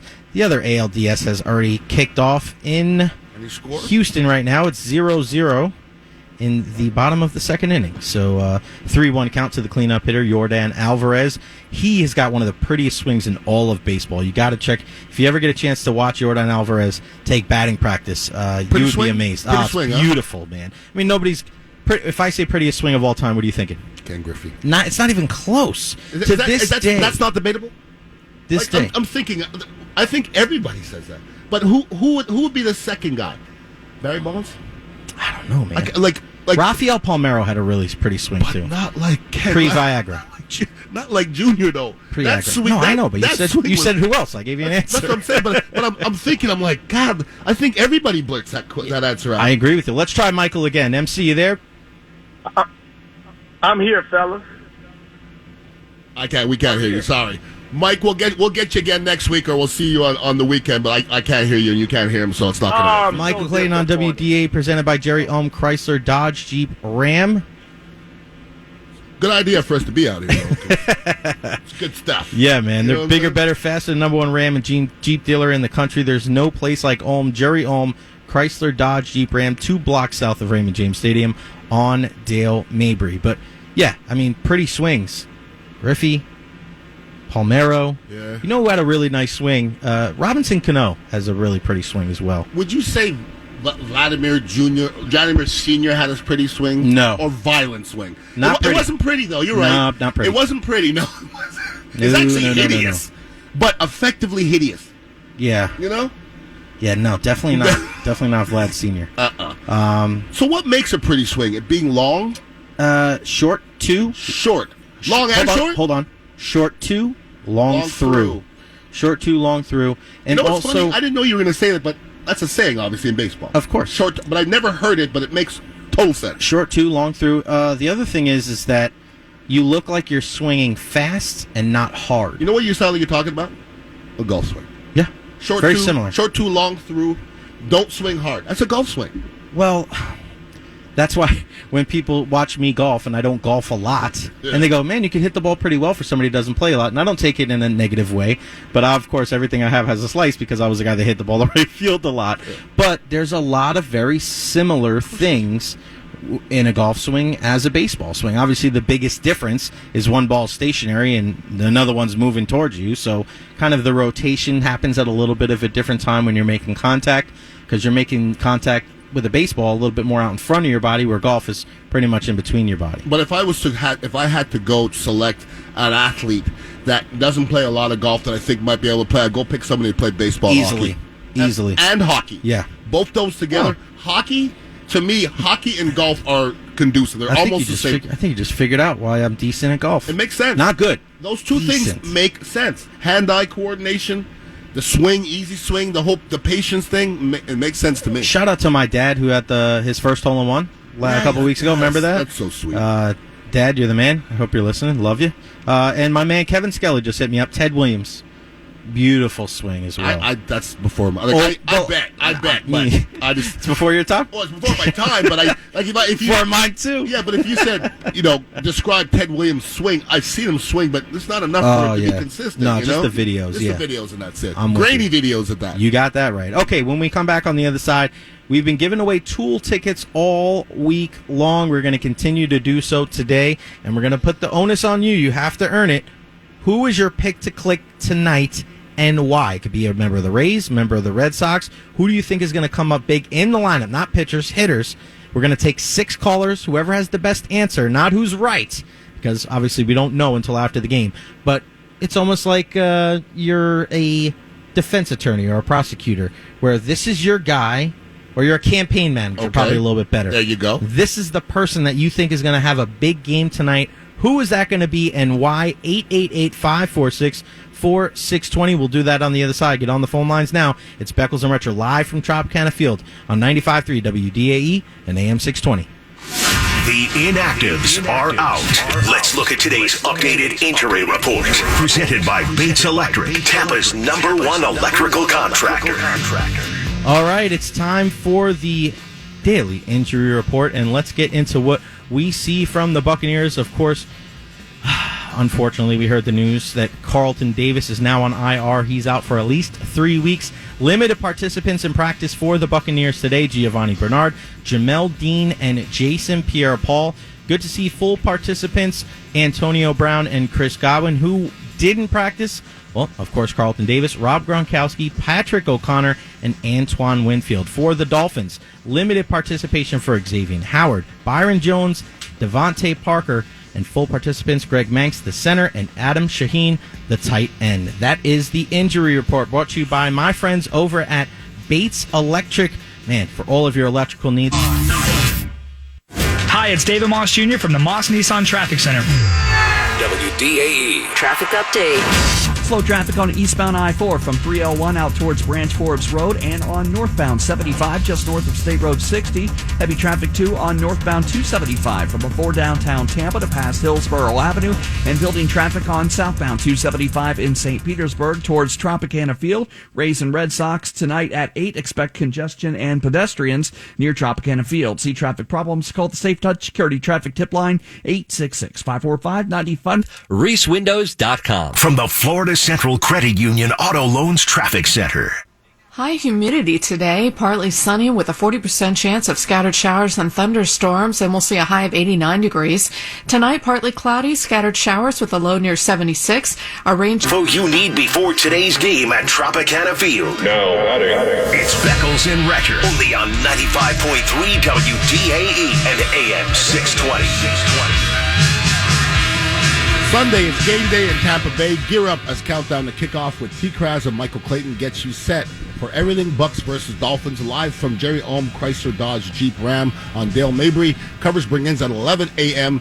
because when it's game day in Tampa Bay, there's only one choice, 95.3 WDAE and AM 620. Big ups to Debbie for sending us these cupcakes and Thanks, brownies. Does she work for the Rays? No, I think she just got them at Publix. So are we silly to be eating cupcakes from somebody who just dropped them off? Yeah.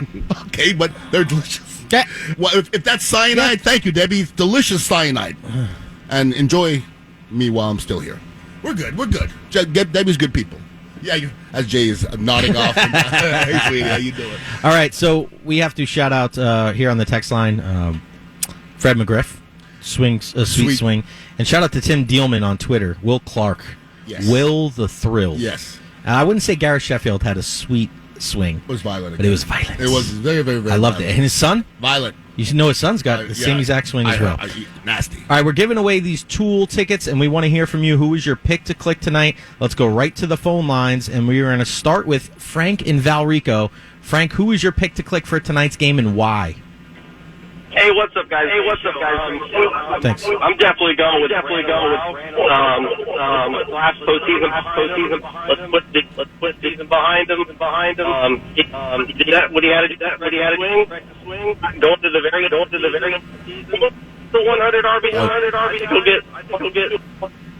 All right, Tom. All right, thanks, That's enough. Thank you. Brandon Lau is the vote. All right, let's go to Chris and Lakeland next. What's up, Chris? How you doing, guys? What's up, buddy? Just for one thing. Rod Carew. Yeah, good one. Yeah, no doubt. Nelly Cruz. This is why we brought him in. He's not a veteran in the dughouse, but he's a lead by example. He's going to go 2 for 4, maybe 3 with a walk. He's going to be the rudder of the ship. Everything's on keel. All right, good. Awesome. Thanks, Chris. Good vote. That's the safest vote. Yeah. We need that. Yeah, we do. We need Nelson Cruz to be a factor immediately. Agreed. Let's go to Joe in Seminole. What's up, Joe? Hey guys, how you doing? From you. All right. Thanks, Joe. I'm gonna go out of the obvious. Everybody got that, but I'm gonna go with G-Man Choi. He's gonna step up today. He's got the energy. The guys going. I see him making a big play, and he's gonna get a timely hit when we need it today. All right. I like that. I like Choi in general. Been consistent since he's got here. He's up and down a little bit, but so are all the Rays. But I like Choi, man. I like everything about his game. There's only one problem. It's not in the lineup tonight. That's the problem. Let's go to Drew in Apollo Beach. What's up, Drew? How you doing? What's up, man? What's up, bud? If you don't mind me asking, cupcake. If you come by, we'll give you one. Come on by. I Yes. swear we have a bunch left. Come on. There you go. Well, the last two were actually misses, but I would then Wander Franco, most exciting player. He's energetic, skillful, and just fun to watch. When the ball rushes. There Yeah, he you does. go. Thank All you. right, Drew. Thank you, sir. We got two more. Eddie in Palm Harbor and Matt in Tampa. We'll start with Eddie. Hey, what's going on, fellas? I also am going. Reason being, he is plate discipline is excellent. He's a switch hitter. He took those arenas last postseason, and he's going to be the one this year. All right. We will see. Last one. Matt in Tampa. All right, guys. I want to go Franco too because I know Franco first home run against. All right, sounds like you got cut off. Now, I'm going to say this. If everybody picks Franco, how are you going to give the tickets out to everybody? So, if it's Wander Franco, you guys will have to split 2 tickets. all three of you got to divvy up two tickets. You know who my vote is? Yeah. Yandy Diaz. Yandy? Yandy Diaz. Well, I mean, we're not giving tickets away. No, I understand. Yandy Diaz. I understand. That's my pick. So, what caller? Do we have to call? I thought we were going to wait till tomorrow to see who actually did it. No, we're gonna. I just said that we're not doing that. We're saying who's got the. Well, you're not clear enough to be on the radio, but I will go with somebody who didn't say you can come up with the questions that next time. Okay, sensitive. We'll go with somebody who didn't say Wander Franco. How about that? Since everybody said Wander Franco. All right, let's go, Chris in Lakeland. You win. Congratulations, Chris. Perfect. You don't have to split up all the tickets. That's right. You get two for yourself. All right, we're going to take a quick break, and we're going to come back, and we have halftime heat, and we're also going to break down the lineups because we should be getting the starting lineups by then, so don't go anywhere. It's the road that moves us.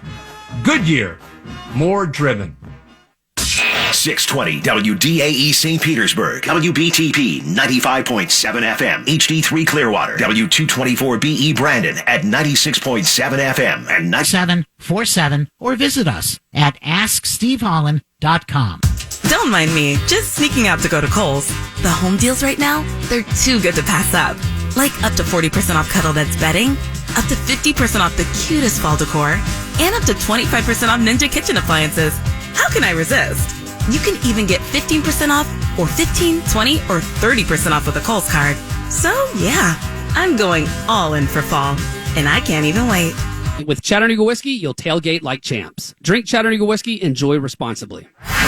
Broadcasting from the Rude Air Conditioning Studios, this is Champa Bay, home of the Super Bowl champion Buccaneers. Available everywhere on our free iHeartRadio app. #1 for music, radio, podcasts, all in one. We are 95 points. We prep you for today's Rays game. Beckles and Retcher are live from the Trop on 95.3 WDAE on AM 620. That is hot. Oh, that's hot. That's hot. It's time for halftime. Presented by Bartow Ford. Ian Beckles. I'm a huge fan of Colin Cowherd's show with his lovely co-host, the voluptuous Joy Taylor. And Colin usually does a segment where it's I was right and where I was wrong. This halftime heat is exactly that. It seems like I was wrong about Kyler Murray to this point. And if Kyler Murray is upright at the end of the season and takes his team to the playoffs, I will officially concede the fact that I was wrong. Kyler Murray is currently leading the league in completion percentage and throws over 25 yards. Those two statistics usually don't go together. Cliff Kingsbury looks like an offensive genius this year, but it's the arms and legs of Kyler Murray that are making this Cardinals offense great. Defense can be in a perfect call, and Murray finds a way to escape, lengthen the play, and turn it into a highlight. Both Kyler Murray and Lamar Jackson are becoming more Michael Vick than Michael Vick was. Murray's on pace to pass for 5,400 yards in this new 17-game season, and he's only running when necessary, and that may be the biggest factor of them all. That's a huge key for me because I believe that both Lamar and Kyler's legs are both worn out by the end of the season, and that's why they haven't had late-season successes to this point. The Cardinals have scored more than 30 points in each game of the last 4 games this year and are surging defensively with Chandler Jones and the newly signed J.J. Watt bolstering the Cards' defense. They have as good a chance of any to represent the NFC in the big game in February. The Cardinals aren't a refined finished product yet, but they are on the cusp of greatness if Murray can stay healthy. We'll see how big those ifs are. Go Bucks. Jay Retcher. Today it was announced that all-world netminder and future Hall of Famer Carey Price of the Montreal Canadiens has left the team to voluntarily enter the NHL and NHLPA's Player Assistant Program. I've spoken a lot about mental health on this program, and it is not something that is just going to go away. Again, this is not someone being lazy or afraid of hard work. This is someone who is putting himself first and getting his mind right, not just for him, but for his wife Angela and 3 children. Let's show some love to Carey now. He was the 5th overall pick by the Habs back in 2005. Safe to say that was a smart choice. He's a 7-time All-Star and even won the MVP in 2015. Heck, in 2015, he became the first and only person to win the MVP, Jennings, Vezina, and Ted Lindsay Award. And he was awarded the Lou Marsh and Lionel Conacher Awards for Canadian Male Athletes of the Year. Oh yeah, he's also won gold in the World Juniors, World Cup, and Olympic Games. Also, Price backstopped Montreal to their first Stanley Cup final appearance in 28 years a couple of months back before they fell to you-know-who. Yesterday's halftime heat was about a classy individual, Pau Gasol, and Carey Price is cut from the same cloth. It couldn't have been an easy decision, but good on you, Mr. Price, for doing what was right for you and your lovely family. Can't wait to see you back between the pipes again for Les Habitants. It's not the same beating them without you. We support you, Carey, and hope that you get well soon. Halftime heat was presented by Bartow Ford. Tired of big city prices? Well, if you're not going to Bartow Ford, you're going the wrong way. At Bartow Ford, if it's for sale, it's on sale. Don't go the wrong way. Go to Bartow Ford. Go to bartowford.com. Player assistance program. What is that exactly? I think it's just when you need to take some time away for some personal stuff. Okay. That it's you're allowed to do so. It's a program that he's just taking time off pretty much. So he's getting better by himself. Well, it's for mental health, yes. Okay. I think it's in place, and it's joint from the league and the Players Association, which I think is really cool. So if you need to take some time, is the NHL helping him at all? Or yes, that's why he's in this program. That's why he's in this program. Absolutely. So, which is great. I mean, again, this is this is one of the best goalies we've seen. This is a future Hall of Famer. For a long time, yes, absolutely. And again, this isn't somebody that just He doesn't want to work hard. This is one of the best goalies we've seen in our lifetime. No doubt. And we apologize for some of the production issues that we're having today.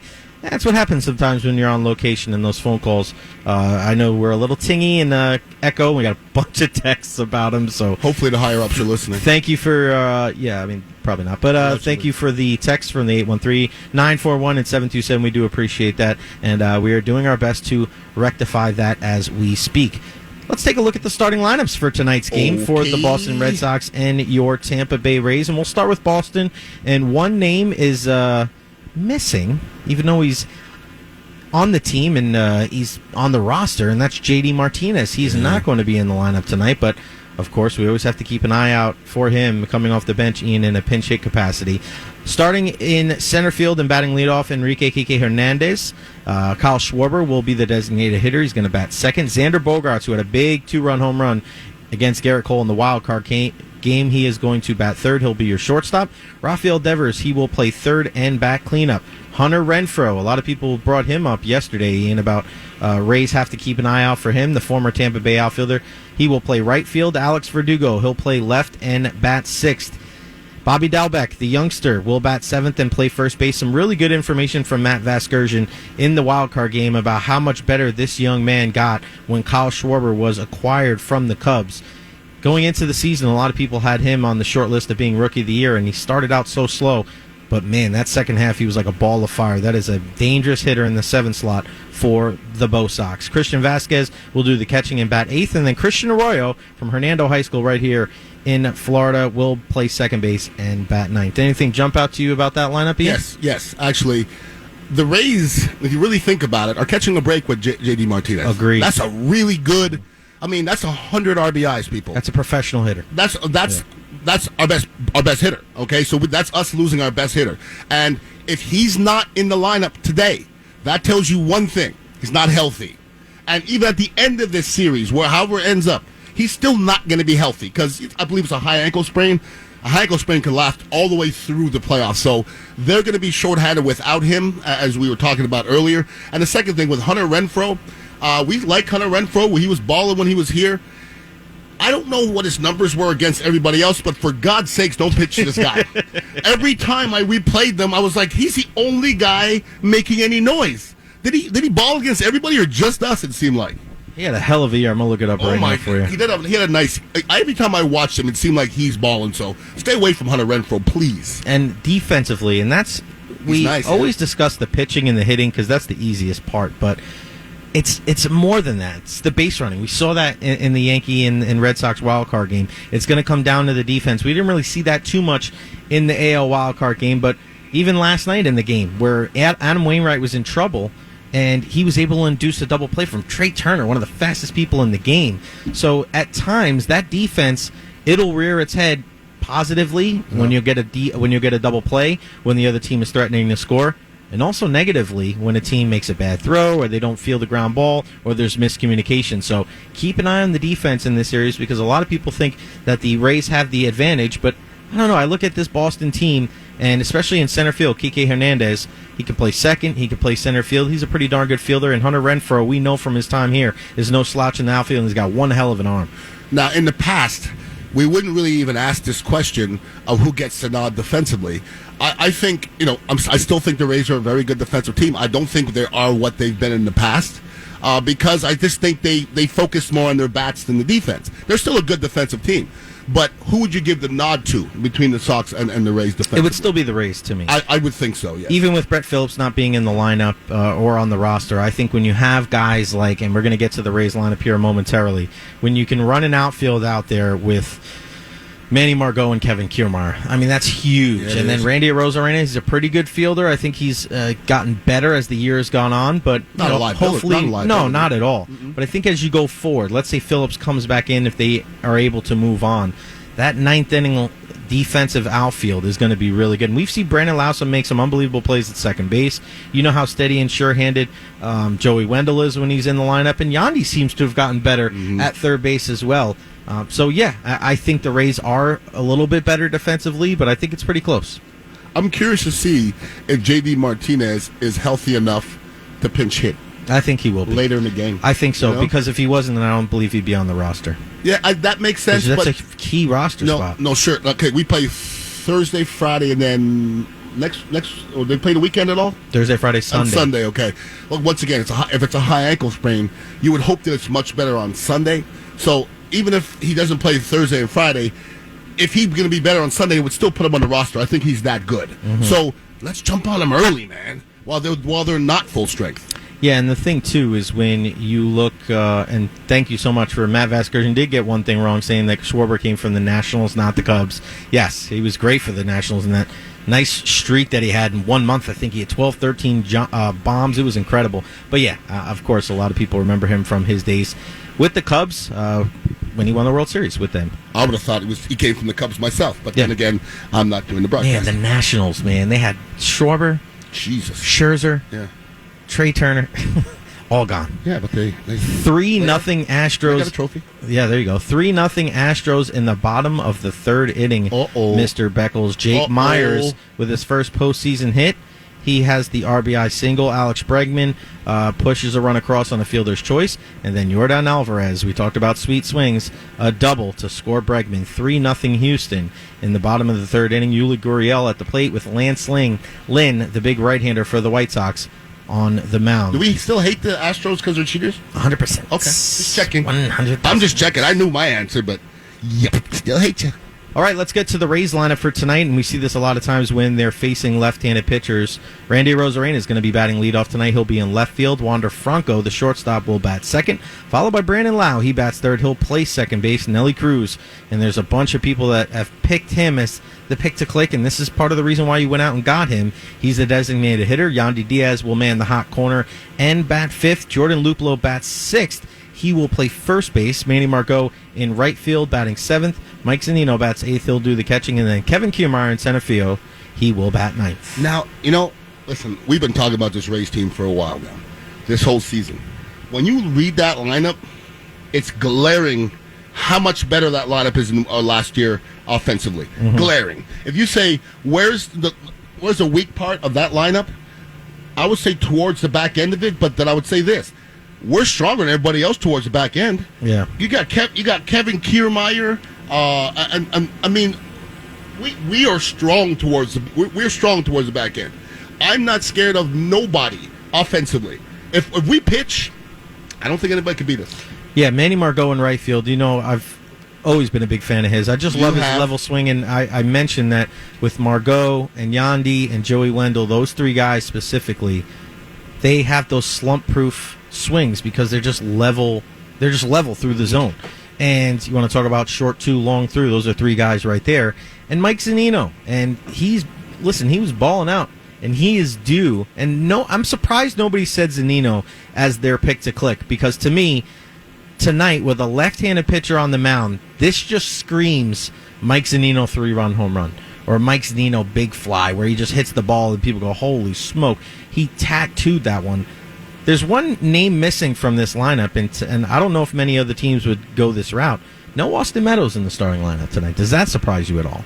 Yes, but if you look at the lineup, and listen, there's a rhyme and reason to it. There's no doubt. There's a rhyme and reason with them leaving Phillips off the line. If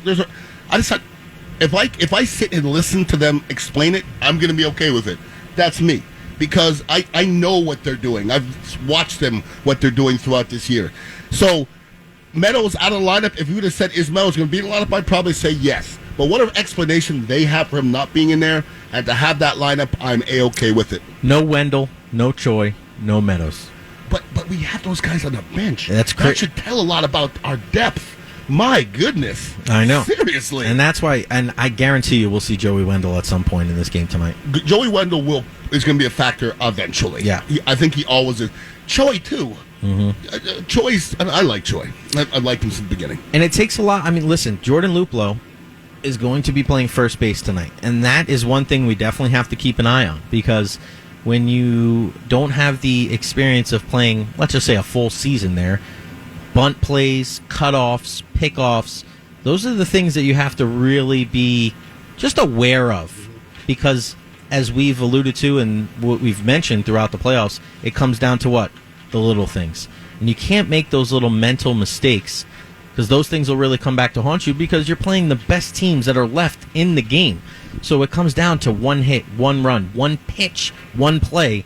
You have to be smart and be able to do those little things. And if the race can do that, I think they're going to win this series. Well, the days of shortcomings are past. You know what I mean? We're not playing the Orioles anymore, and all those crappy teams are gone. So those teams that have the shortcomings are watching. They're watching us. And the teams left, every team, and it's not like this in every sport. And maybe you can disagree, but I don't think you will. Literally every baseball team can win the World Series. Literally. To me. Like that are in the playoffs? Yes. In football, no way. No way. Basketball, no way. Baseball, and I'm not saying it's lucky, but... Hockey, too.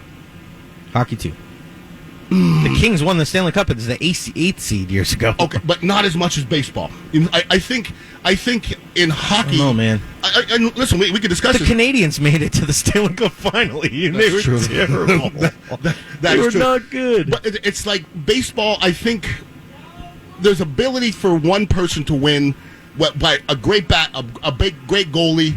A great pitcher. No, but you said the same way. Goalies yeah, the exactly. Same way. You talked yourself into it, and that's what you're right. Though a good pitcher could win by himself, and a good goalie could win by himself. Can change everything. But a good goalie can't win by himself. He can't. A great goalie, I don't know, Ian. But if he still gets peppered by 40 shots, I know. You know what I mean? But we saw the Lightning get outshot and Vasilevsky win the game. We saw Carey Price carry a team to the Stanley Cup final, and they had no superstars. He did do that, though. So as a pitcher, you're only going to pitch 2 or 3 games, but I'm with you because you look at it in football, you could have the greatest quarterback, but if your defense thinks, it doesn't matter. Correct. Basketball, you need everybody. You really do. It can't just be one guy. And some. But hockey, you have one strong goalie. That can take you a long way. Yeah, that is true. But listen, I see what you're getting at. Yeah, I mean, baseball, you could get into some luck, and I don't even believe in luck. I don't know why I'm saying the word luck. It's because you're Irish. Ian O'Beckles. This person from the 813, I don't know why everybody locally just writes off the Astros. They give us fits, and I picked them to come out of the American League. Did you just listen to who I picked in this series against the White Sox? Come on, man. Yeah. Just selective listening there. Hey, listen, we have hate for people on this show. I hate a lot of people, but I will give them their respect. They're I don't champions. care. If I don't like you, I won't like you, but if you ask me if you're good and you're good, I will still say yes. And I hope anybody's like that, because I hope you don't have a microphone in your face if you're that biased, because it's bad radio. Real bad. No, I'm with you. Okay, we're going to take a short break here. We were going to try to get Orestes on, but we're working on the phone lines, and we don't want to go through what we just went through with those echoes. So no Orestes Estrada next. We are going to work on that for you guys, and we'll talk more about this Rays-Red Sox matchup and give you an update on the White Sox and Astros as well. Let me talk to you guys about solar. You guys have to hook up with solarbear.com. Let me tell you guys about Solar Bear and how it saved me money. Go to solarbear.com right now, because I'm trying to save Beckles and Retcher people money. The summer heat is gone, coming past, but it's pretty darn hot out here right now. We're out here schwitzing in this little box. But there's ways to save money. It's time for you to take control of your energy bill today with state-of-the-art alternative energy solutions. Essentially, everybody who converts to solar will lower their monthly out-of-pocket expenses. And the amount you're paying right now each month to your energy provider is going to be more than you'll be paying each month for a new solar system and to your energy company. No money down. This is a no-brainer, and you're doing the right thing for our planet. Reduce your monthly payments today with Solar 620 from the Florida Central Credit Union Auto Loans Traffic Center. WDAE Traffic Update. Rays and Red Sox tonight at 8. We're seeing heavy traffic on southbound 275 now between Roosevelt and downtown St. Petersburg.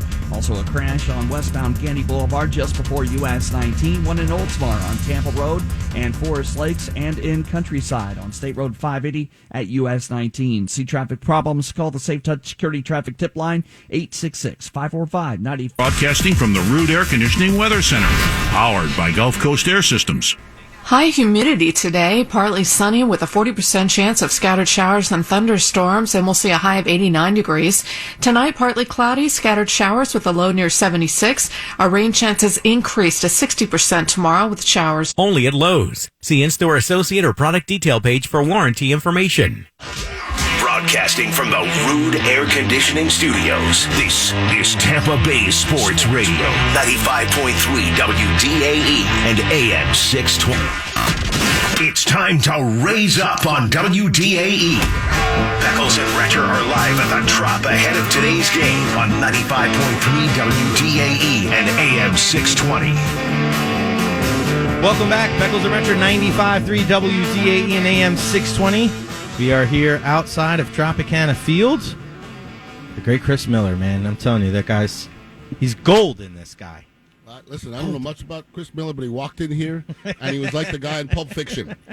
The wolf. The wolf came in here, looked at you, evaluated the situation. He's made one turn and one button, and everything is good, just like that. That's why he gets the big bucks. Yeah, it sounds better already in my headphones. It really does. Chris, actually. you're the Harvey Keitel of Ray's Broadcasting. The wolf. Mm-hmm. I love it. Mm-hmm.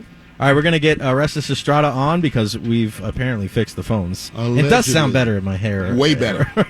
Like, I couldn't hear myself. You were all fuzzy, and it was just like, that's what we are. We're fuzzy. It's all good. This is why we get along, because we're fuzzy wuzzies. Fuzzy wuzzy. We'll get Michael Clayton on tomorrow. See if we could do that. That'd be nice. Yeah, we want to hear what Michael Clayton has to say. Wiggle. Yeah, there's a lot of wiggling going to go on Sunday afternoon. We hope, anyways. I know, right? Mm-hmm.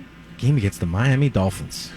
I feel super confident on this one. I don't like this one of those. I look at I watch the Dolphins because Frank at the cafe is a Dolphins fan. Poor guy. We got to get him in New Jersey. Yeah, but he's like, he calls himself Fin Man. And the whole preseason he was like, I'm telling you, two. And I look at him, I go, you're wrong.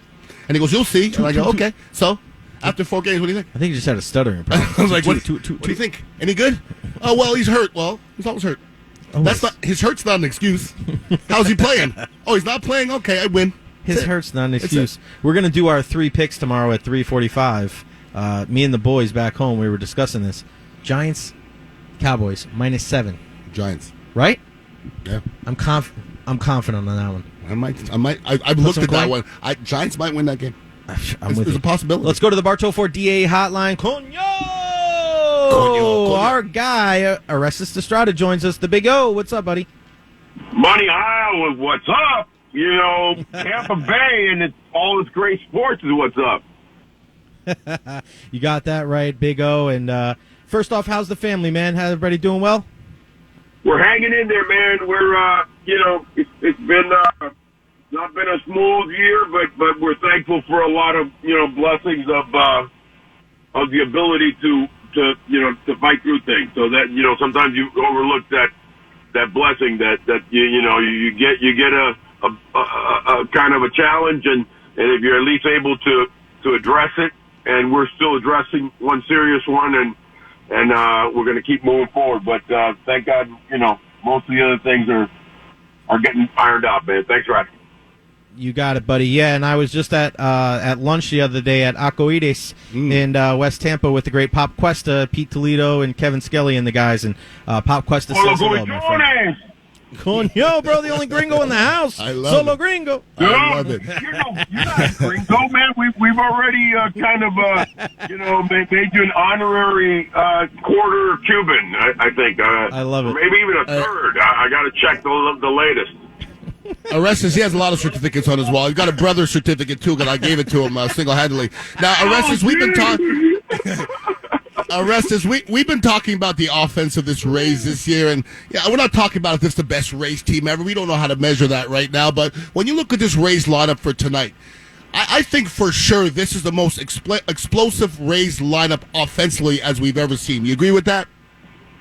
I do. I mean, listen, here's what's happened in the last couple of years, and obviously even in the last few months when you've added, righty power and righty, prominence with Nelly Cruz and so I call it the old man and Bani, because he's from Bani, Dominican Republic, and the old man, of course, is Nelly Cruz, and Bani is El Niño 2.0, Wander Franco.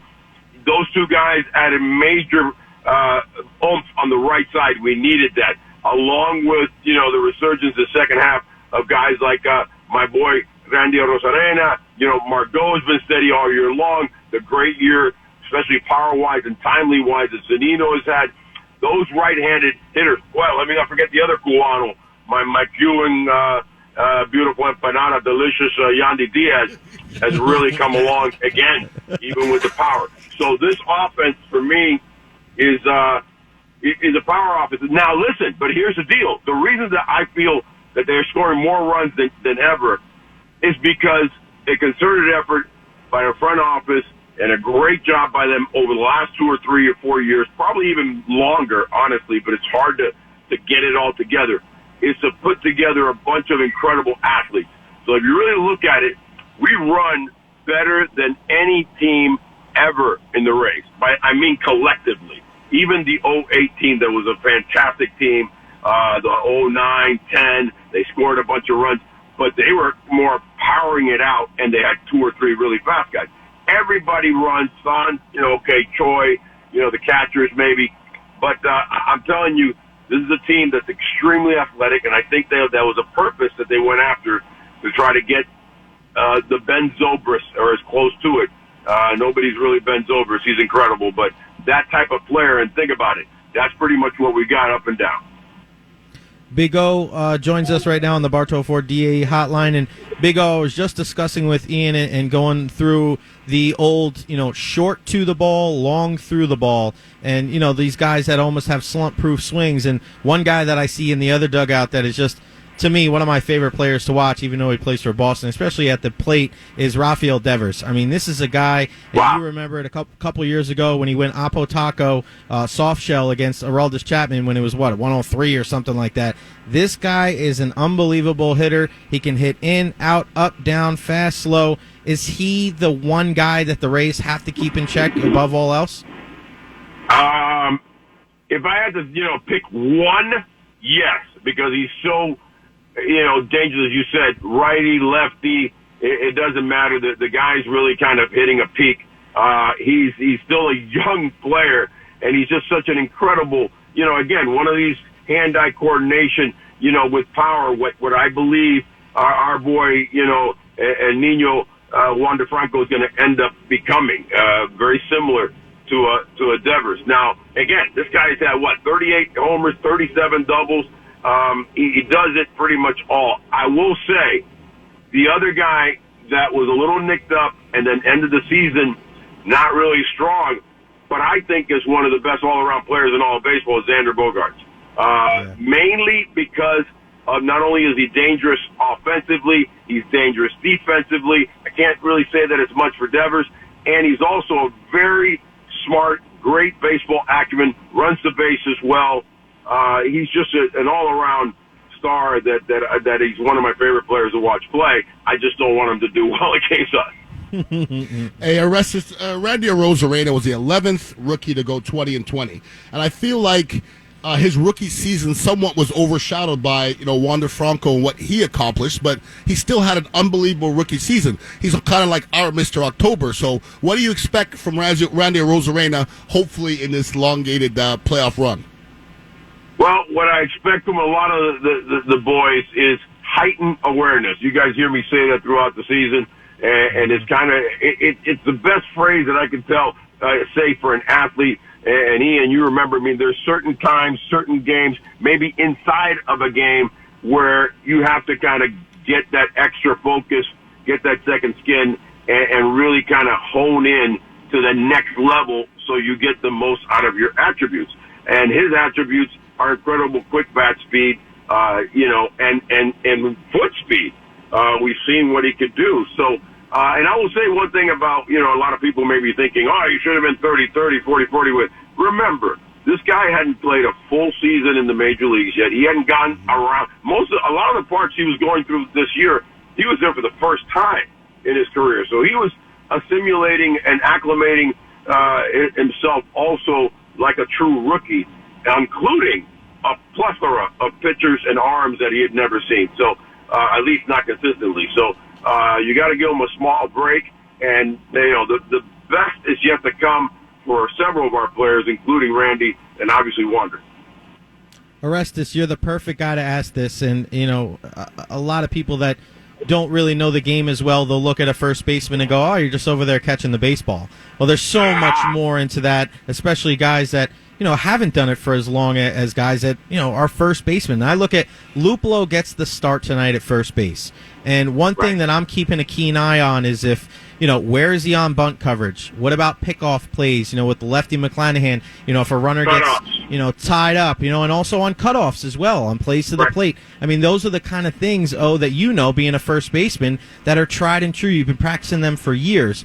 What gives you and give me some solace knowing that he's going to be the right guy in the right spot, and the Rays have that trust in him in a playoff game to be playing first base? Well, the greater trust, I think, is in his bat, which he's shown that against lefties this year, he's really kind of done very, very well. And towards the end of the season there, had a few jacks, a few solo home runs. I'll tell you what, I think the reason is because he's a middle corner infielder, and most of those guys are, again, I go back to the Xander Bogaerts type thing. He has strong baseball acumen, so he's going to be, paying a lot of attention, looking into the dugout, asking questions, and he can assimilate things very quickly. So as opposed to, let's say, you put a lumbering right fielder out there or a DH out there that doesn't have that quick, infielder, especially middle infielder kind of thought pattern. I think he does. He's done okay over there, but you're right. There could be. Here's the thing about first base. Most of the plays, fairly pedestrian, fairly generic, pick it, block it, catch it.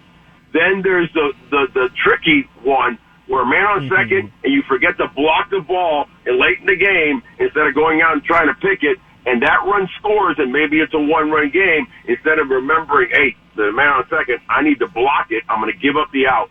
Those are the type of plays, or how you cut off, set yourself up for cutoff, etc., that then you can be shown up, and that's when first base becomes a detriment, including bunt plays, obviously, which, by the way, bunt plays. Watch out, we'll see much more bunting in the postseason than in the regular season, which baffles me because, it's a long lost regular season deal, but there's going to be times where I think all teams will go back to it.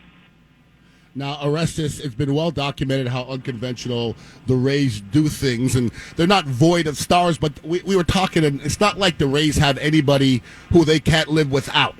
At the end of this, say the Rays mess around and win a World Series. How much is strategy? How much is strategy and, how much is it responsible for the Rays' success? Because I don't know if I've ever seen a team before that strategy is worth so much success, because we don't have a lot of stars out there. Well, like I said before, guys, I think they've gotten to a point better than maybe the only other teams I can think of is the Giants, seem to have that interchangeable type players. But there isn't a bench player. Tell me who is really a true bench player in this team, who's a backup. They're all starters who certain days don't start. And they're kind of, waiting for the opportunities, and they're more than ready to come off the bench, sit for a couple days, then start. Whatever is the pinch hit, it's really interesting, the type of players that they've been able to put together. Also, I talk a lot about WAW, which is, unity, the type of acceptance, the type of leadership by Manager Cash and the coaching staff, and the type of camaraderie these guys have built. That's massive, especially, Ian, man, when you get to the playoffs, you got to be in sync as a team and not have little pet peeves, because that's gonna kill you. So this team has all those synergies. That being said, you still got to play it, and you still got to pitch it, and you still got to hit and catch it. And Boston is a formidable team. Honestly, they've got a little bit of everything, including pop when they added Schwarber, obviously. Orestes Estrada, you can catch him on Bally Sports Sun with our guys, Rich and Doug. Give the guys our best, my friend, and we'll talk to you again soon on Big O. Enjoy tonight. Baby, the Rays of our lives. These are it, baby. The soap opera's coming to hopefully a great finale, and it starts tonight, man. Love you guys, and love all the Rays fans. Thank you. You got it, pal. Right, Take brother. care. The great big. I love Orestes. I love the energy. He's one of the best people I know. He should give pregame speeches and pep talks. Rays. Got a little bit of energy. I like energy. Listen, he's probably the number one person that people ask me about. Well, he's polarized. As far as he's likable. Well, they asked me, is he really like that? Yes.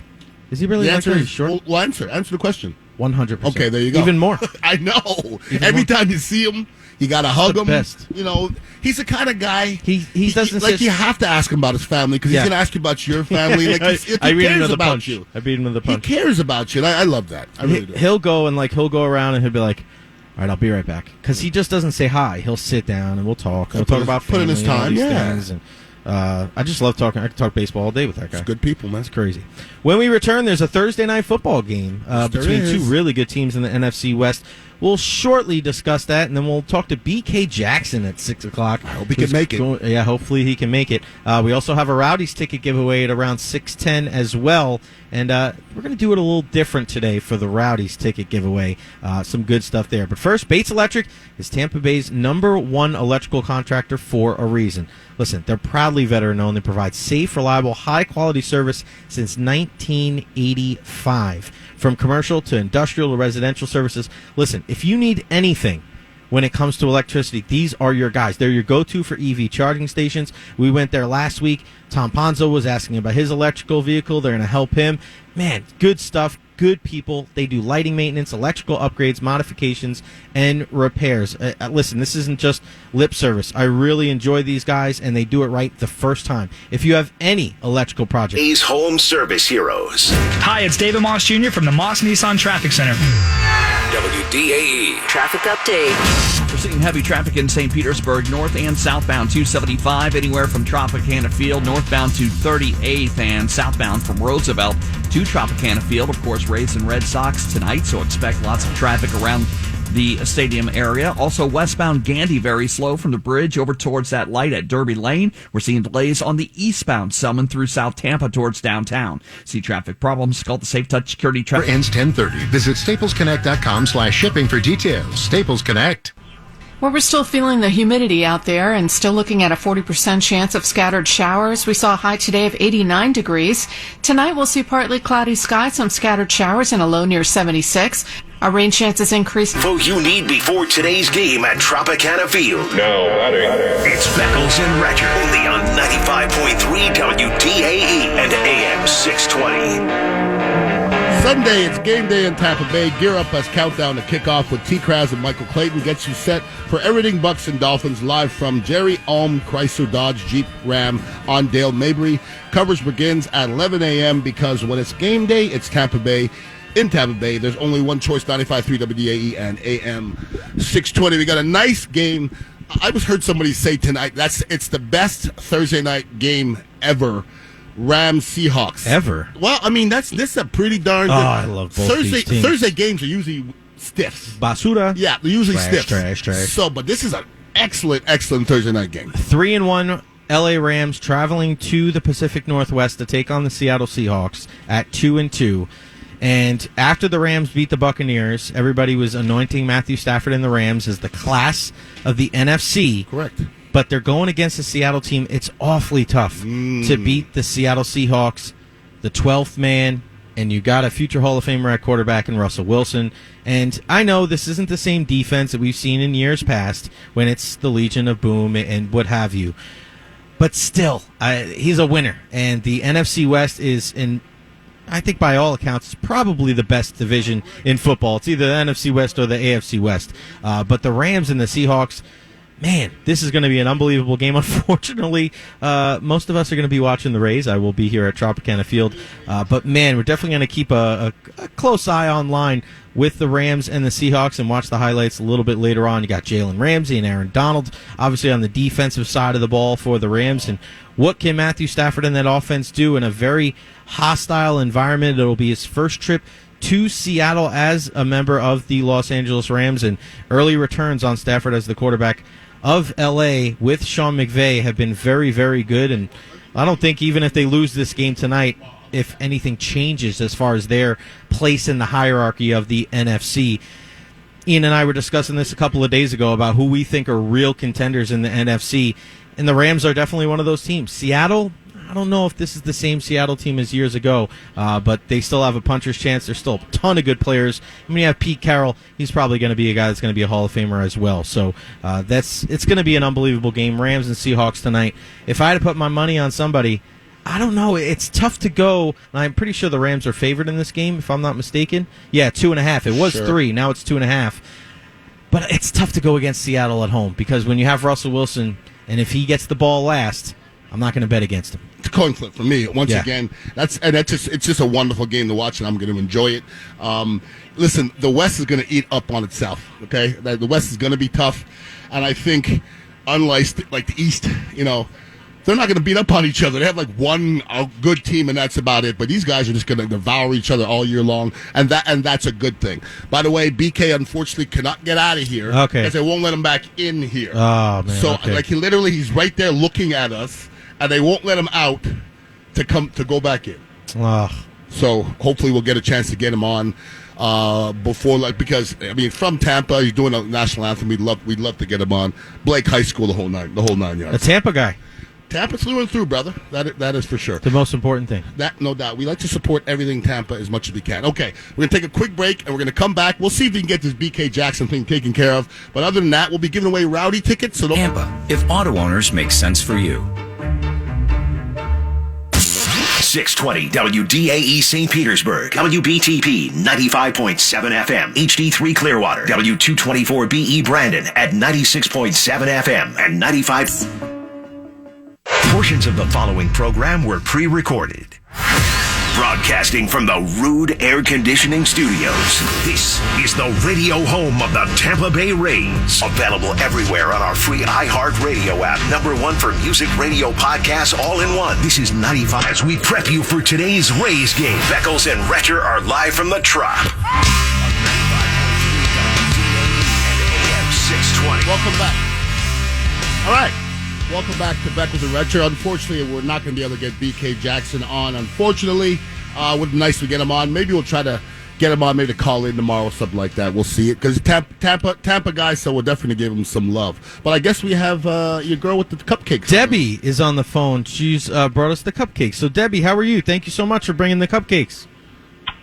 Yes, I am on the phone. I heard from some of the fans that you were talking about me on the radio. Of course, I don't have the radio on because I was busy waiting in line. And I got one of the security guards to deliver them to you. Well, we appreciate you, Debbie. Where'd you get the cupcakes from? They're from Publix. They're safe. Oh, there's no they're delicious.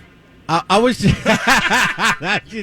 took the words right out of my mouth. I was going to say they taste a little like cyanide. No cyanide. No, thank you, Debbie. We appreciate. I heard that. That's what you said. I would never do that to you guys. I listen to you all the time. We got love, Debbie. You are the best. And how excited are you for tonight's game? Who's your pick to click? Who do you think's going to hit a home run tonight? Brandon. Okay. Wow. That's it. Beautiful. Nice. Well, I mean, there's going to be some different. Going for it.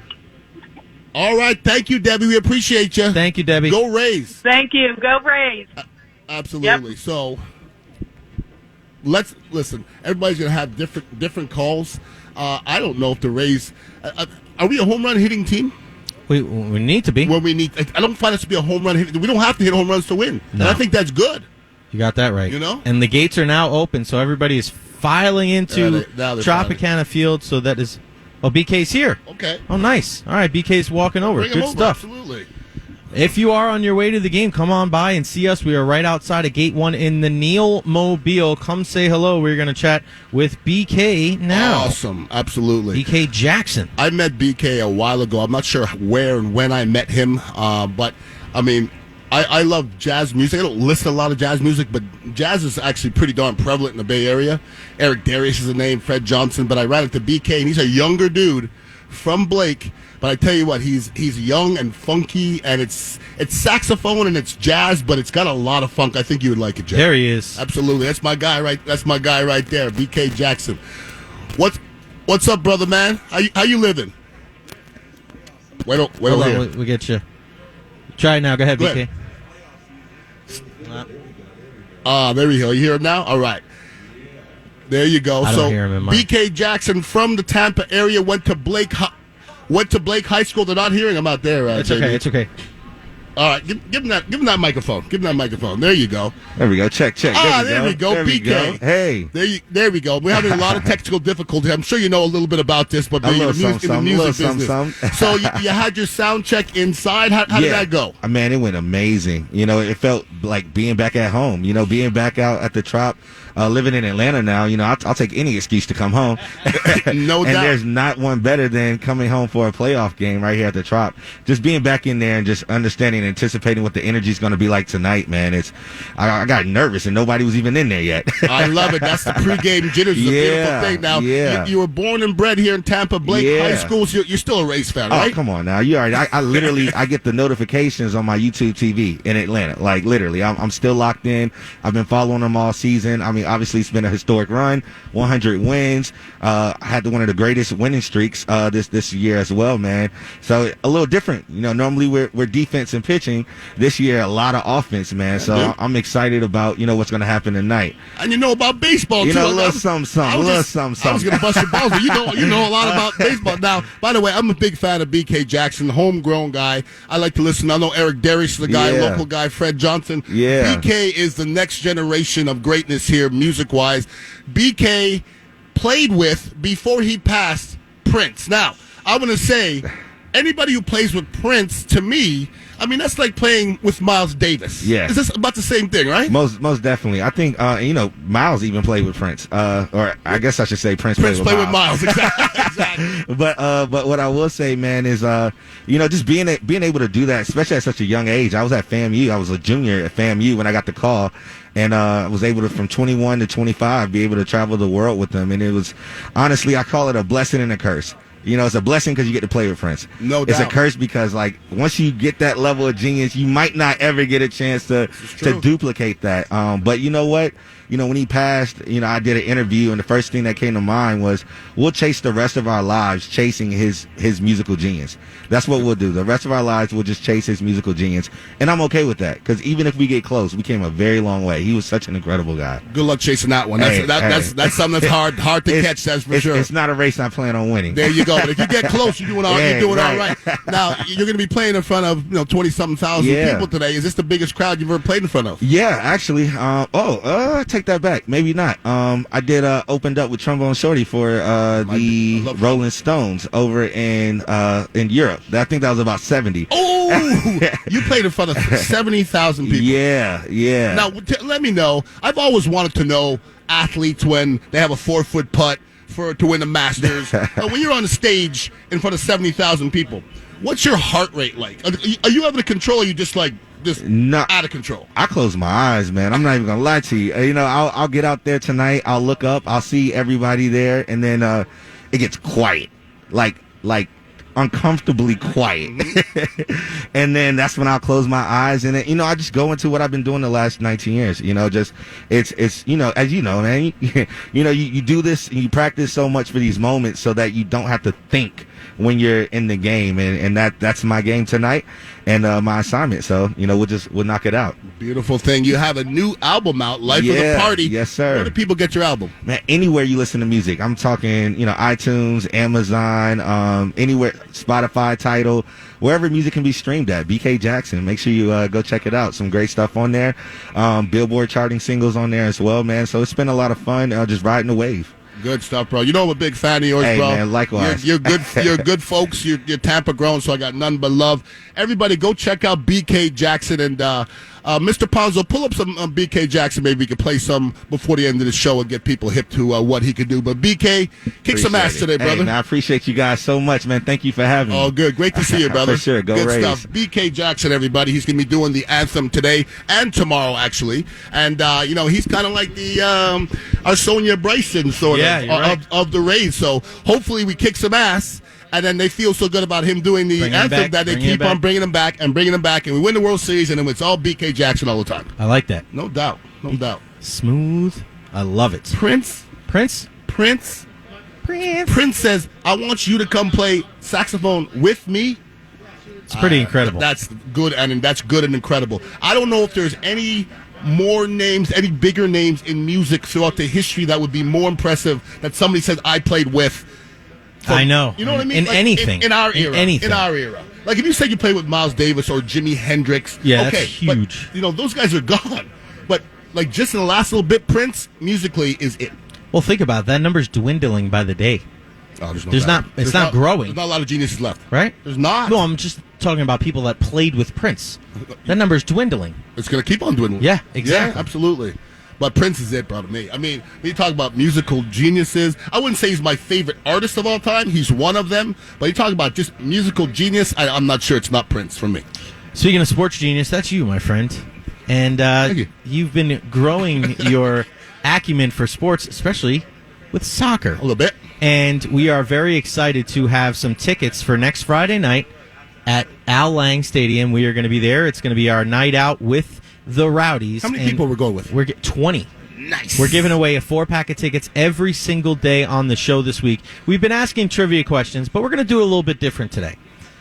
What we want to do is we want to give away a 4-pack of tickets to a person, a family, 4 buddies that may not be the biggest soccer fan, okay, but want to learn more about soccer and want to hang out with us. So if that sounds like you may not be the biggest Rowdies fan, but you want to know more about the Rowdies and you want to hang out with us. It sounds like me. Yeah, like you. It sounds like you're talking about me. Exactly. Yes. And I'm excited about watching this game because I feel like you are going to look at it, we're going to have fun, but it's going to be a little bit of an educational type experience as well. No doubt. If that sounds like you, if you want to be like Ian Beckles, give us a call now, 888-546-4620, and Tom Ponzo is going to be the person that is going to decide if you qualify to join us next Friday night, because it's going to be a blast. I mean, any professional sporting event is fun, especially here in the Tampa Bay area, and especially when you're as good as the Rowdies. Well, no doubt. And listen, we're not going to go see any teams anytime soon that aren't great.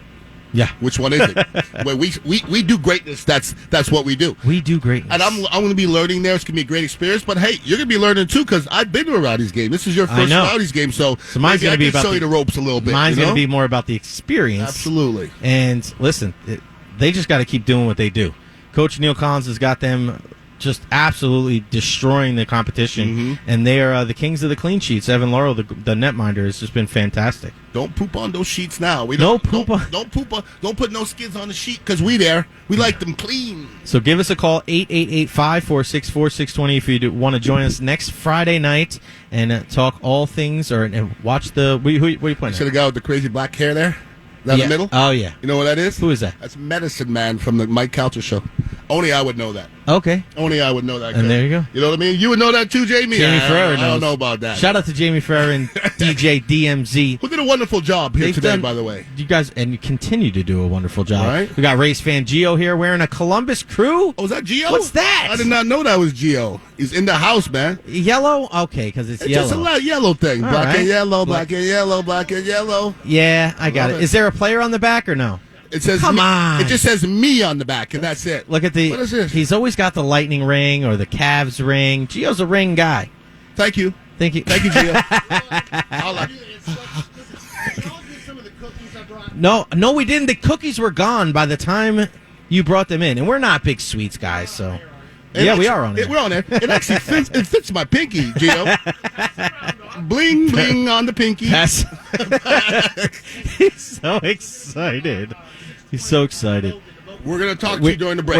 We'll let you know during the break. Talking during the air is not great radio. You should know because you listen all the time. I know. Listen, he probably listens to the show and goes home and re-listens it, maybe. Listen, but that's a good thing. We can use all the credit we can get. P1 of all P1s is definitely Gio. That is for sure. Here on the text line, played with Prince and opened for the Stones, 2 career-defining opportunities. I don't know if there's anything better he could do the rest of his career. So impressive. But he even said it. Yeah. He goes, that's a pinnacle. Set the bar high. Prince. Like, I couldn't imagine. Like, that was probably the equivalent of me getting drafted. Like, you getting a call, hey, Prince wants to play with you? That was like, Ian, you're drafted by Tampa Bay Buccaneers. Damn! I mean, that's a lifelong thing. If somebody said, who do you want to play with 10 years ago, I think a lot of people go with Prince. A lot. I hear that. Okay, we're going to take a quick break here. When we return on the other side, we're going to get to everything we have up on BeckelsandRetro.com, including some of the things we haven't gotten to yet. And you know what? I might take the microphone down there in the open area out there and see if we see any familiar faces. Do some investigative journalism? You got that right, my friend. We'll do that on the other side. First. Beautiful. For those of you looking for somewhere to watch the game tonight, come to the Dignitary Tea and Kava House and hang out with us. I'm starting to understand this Kava bar thing a little bit more. We're a bar, and that's it. We're just not a bar full of drunken people. We're a bar full of people that love community and love other people and just like to hang out with some good, like-minded people. A lot of people don't know a lot about Kava, and it's spelled K-A-V-A. They call it like a natural Xanax, and it's been around for a long time. It's something that helps you sleep. And it's just a natural relaxer. It doesn't get you intoxicated. You can have a couple shells of kava, jump in your car, drive. It's all good. It just calms you down a little bit. And it's just, this stressful time in this world, that's what we need. We also have Delta 8 cartridges, CBD powder, pre-rolled hemp and Delta 8, incense, the whole 9-yard, Wi-Fi, music, ESPN. Just a good place to hang out and watch the game. So come hang out with myself and Frank, our Kava OG, at the Dignitary Tea and Kava. WDAE and AM 620, Tampa Bay Sports Radio. WDAE traffic update. Heavy traffic on westbound Gandy Boulevard from the bridge over towards that light at Derby Lane, and we're seeing big delays on southbound 275 from Roosevelt to past 54th Avenue North. Of course, Rays and Red Sox at Tropicana Field this evening, so expect extra heavy traffic around that area. North and southbound 75 slow through the Riverview area, crash near Gibsonton Drive. See traffic problems, call the Safe Touch Security. In a month, sign up in-store. Circle K. Take it easy. Well, we're still feeling the humidity out there and still looking at a 40% chance of scattered showers. We saw a high today of 89 degrees. Tonight we'll see partly cloudy skies, some scattered showers, and a low near 76. Our rain chances increase to 60% tomorrow with showers and storms in the afternoon and a high near 88. Broadcasting from the Rude Air Conditioning Studios. To the warning track, to the wall, and it's a grand slam! This is Tampa Bay Sports Radio, 95.3 WD. It's time to raise up on WDAE. Beckles and Retcher are live at the Trop ahead of today's game on 95.3 WDAE and AM 620. Mama. Sorry, Miss Jackson. BK Jackson was here. Sorry, Miss Jackson. Yeah, I didn't think about that. I see what you did there, Ponzo. That's what I'm talking about. Beckles and Retcher live here outside of Tropicana Field, 95.3 WDAE and AM 620. Your home of the Rays. Crowd's rolling in here. Crowd is rolling in. It's a good-looking crowd. If you're on your way in, come say hi to us. We're in the Neil Mobile until 7 o'clock, and then I have what is it today? Today is a wayward pitch. The wayward pitch. The brush-off pitch. The brushback. Yeah. The brushback pitch. Yes. At 7 o'clock right here. First portion of the pregame show, and then Neil Solons will take over for the second portion of the pregame show, and you're going to be able to hear all that right here on the home of the Rays, WDAE. I'll be listening on the ride home. On the way home, yes. I'm trying to think if there's any Rays officials here that have like a golf cart that can bring me to my car. I would appreciate that. I got old raggedy feet, so that would be a wonderful thing. You know? Yep. You got him? You got me? You got him? Okay. You can piggyback me? I don't know. Tough guy? He just said. It's a big guy. Yeah, well, good luck with that. That's a big guy. So we're going to give our pick to click here in the final segment, but just looking at the lineup for tonight's game, again, it just all goes back to me, to Randy Arozarena and Wander Franco. The exciting young players for the Rays, and I wouldn't be surprised if they finished 1-2 in the Rookie of the Year. I know Adolis Garcia, a couple of pitchers as well, but when you look at those two youngsters, I mean, my goodness, this team is going to be good for the next couple of years with them in the lineup. But listen, to see Randy Arozarena, Ian, come up big last year when the lights were the brightest, it's hard to think that he's not going to do that again. And then Wander is a guy that already plays wise, above his years. I think those two guys, if they're firing on all cylinders, and then you add in Nelly Cruz and the rest of that vaunted Rays lineup, they're going to be a tough out for anybody, especially this Boston Red Sox club. I mean, have you ever seen a situation where an athlete was put in such a tough situation first in their career? I mean, the first time you get really exposed to baseball is in the playoffs all the way through, not one series, all the way through to the World Series, not falter, and then come through the next season. Then you think it has to be a disappointing season. There's no way he can do that. And once again, he didn't hit 100 home runs and bat 500, but 2020 for a rookie, and if Wander Franco wasn't here, we'd be talking about Randy Arozarena a lot more. I thought he got a lot less than he deserved this year. But now, like I joked and said Mr. October, but his nickname should be Mr. October, because that's when we first saw him and what he can do. We had a whole year of what he could do now. So now we're back to his month. Let's rock and roll. Reggie Jackson on line one. I know. It's been used. I get it, but Reggie's not listening. You never know. Yeah, it's he true. spends a lot of time in Tampa, so you never know. Also in the lineup tonight, Jordan Luplow, a guy that we had on our show a couple weeks ago. Yep. He's in there facing the left-hander, Eduardo Rodriguez, big right-handed bat, showing some power from the right side. He's one of those guys where when you're going through the lineup, if you're not a Rays fan, you're looking at that and you go, well, I don't necessarily know that guy, but he's one that could pop one over the fence and really put the Rays in a good position to win this game. No doubt. Well, there's so many things that I'm excited to see tonight.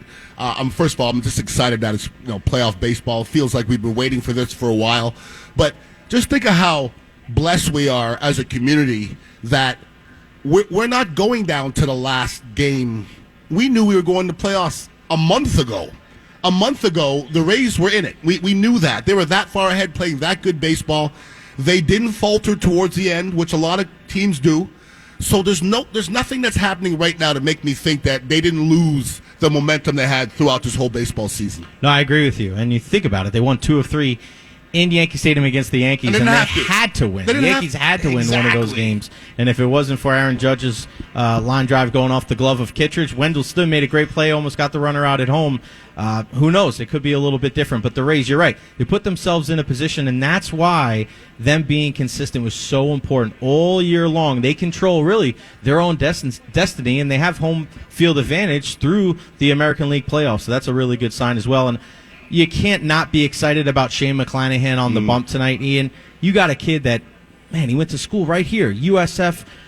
We've been cheering for this guy for a long time. We were wondering when we were going to see him. He made his debut last year in the postseason, and now he's the guy. He's the number one on this team, and we know what you're going to get from him. You're going to get a fastball in the upper 90s. He's got an unbelievably devastating curveball, and that's what you have to look for, Ian, in tonight's game is he going to get ahead? Is he going to throw fastball, strike one? And for those breaking pitches, if the Red Sox are swinging and missing because they are a big swinging miss type team, they did a great job against Garrett Cole in the last game.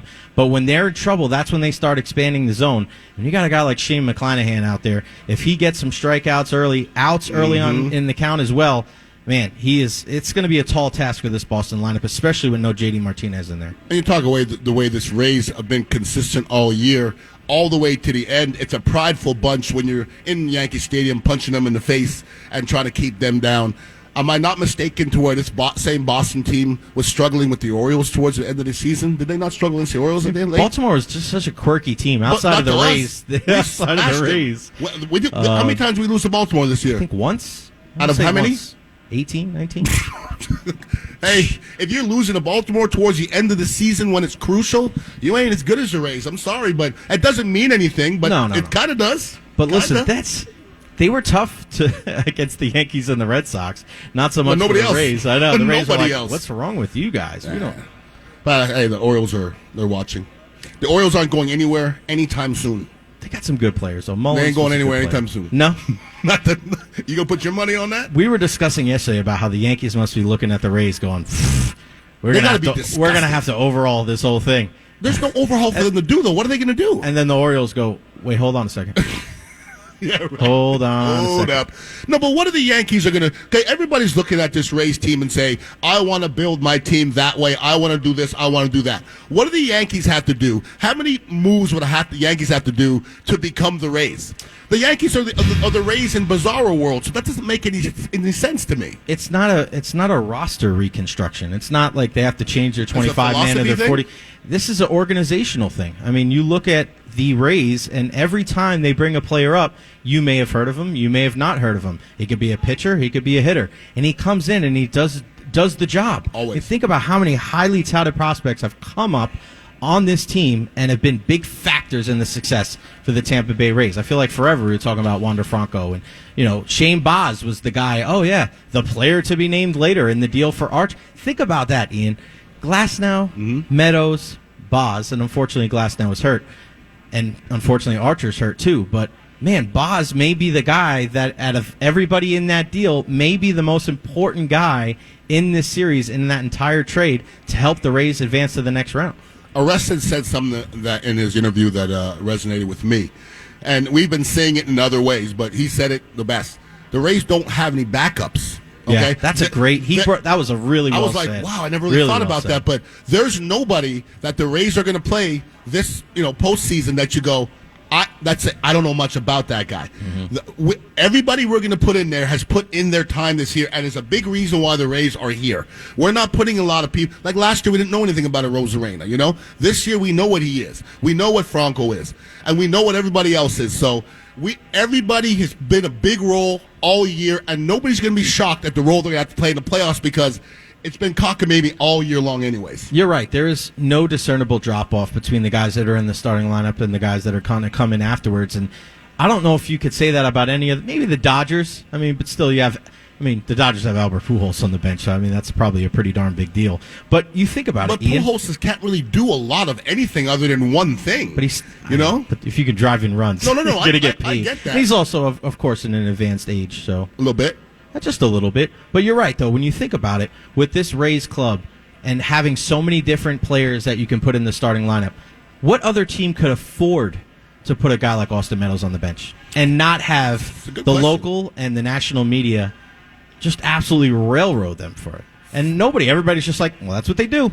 Meadows. This guy drove in 100 runs. Meadows, Phillips, and Choi on the bench? Well, Phillips isn't even on the roster. That's what I'm saying, though. That's weird. I don't know if we'd have said at the beginning, is there any way these guys aren't in the lineup? That'd be kind of that's weird a little bit, I don't know if you would see something like that, barring an injury, where a team would take a guy, I don't care if it's lefty on lefty, it doesn't matter, and have a guy like Austin Meadows and put him on the bench.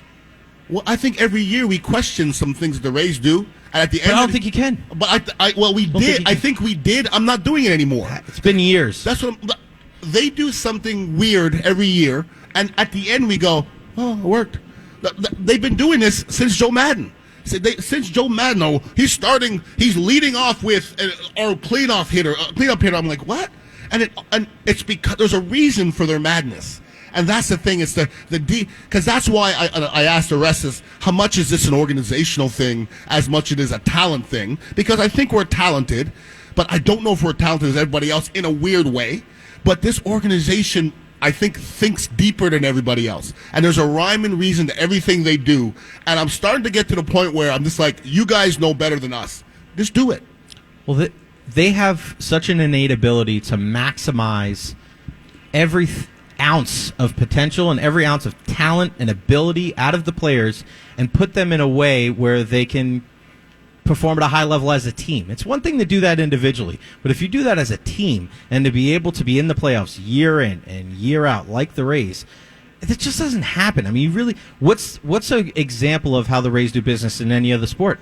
I can't think of one. Nope. I can't. You think NHL? Not anybody successful. No. Nope. You'll get maybe Moneyball for the A's, but still, they never even made the World Series. So, hockey, football, basketball, I don't really see a team where you look at and you go, oh, wow, they're doing these innovative things and they're still making the playoffs every year. The Rays, we always talk about them being the trendsetters for baseball. I think they're the trendsetters for all the sports. Well, I think baseball is the foremost sport in being innovative because there's no salary cap. Yeah. Nobody's doing anything innovative in football or basketball. Not really. Well, and football is like spurts, like the Wildcat. And then it goes away. But it was here and gone. But then it goes away. It goes away. And it never really succeeds. RPO was but that's not game-changing. That's just stolen from college football. Yeah, exactly. And you know what? RPO is cool for a little bit. Who has won anything with RPO? Not when that's their main thing. Yeah. Russell Wilson has won the Super Bowl not by running. Mahomes didn't win the Super Bowl running. They could have won, too, if they ran. They probably would. You're right about that. Yep. No, I'm with you. So that just makes it more extraordinary. And Rich Hollenberg, and if you missed the interview with Rich Hollenberg, it's up on our page, BeckelsandRetcher.com. Sam Munson as well from Pro Football Focus. Rich has said something for years, Ian. The Rays use their 40-man roster better than anybody else in baseball. And they just know how to put guys in the right spot in order for them to succeed. It's a little different, obviously, in the playoffs because you have a set roster. You're not bringing guys up and down from the minor leagues. It's a little different.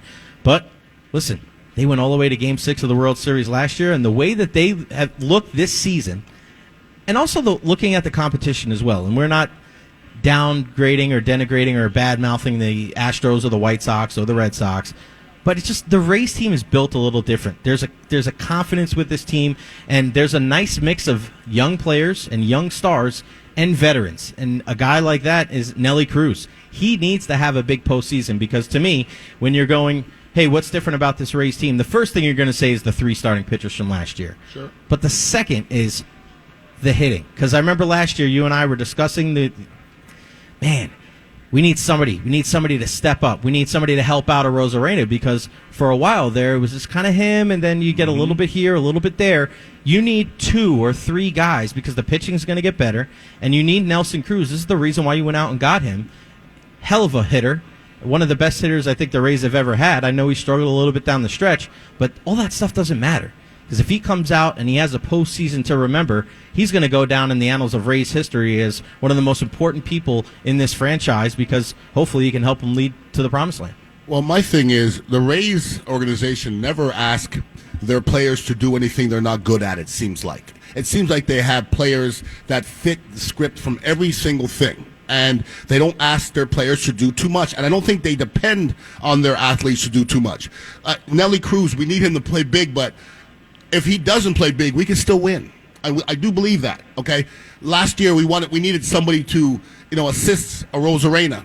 There wasn't a person. It just was somebody every day, it seemed like. It was a different person. Brett Phillips. Yeah, and it wasn't, like we're not dependent on anybody. And I think that's a great thing, not being dependent on anybody. I think every other team has a couple people. If that person goes down, you're in big trouble.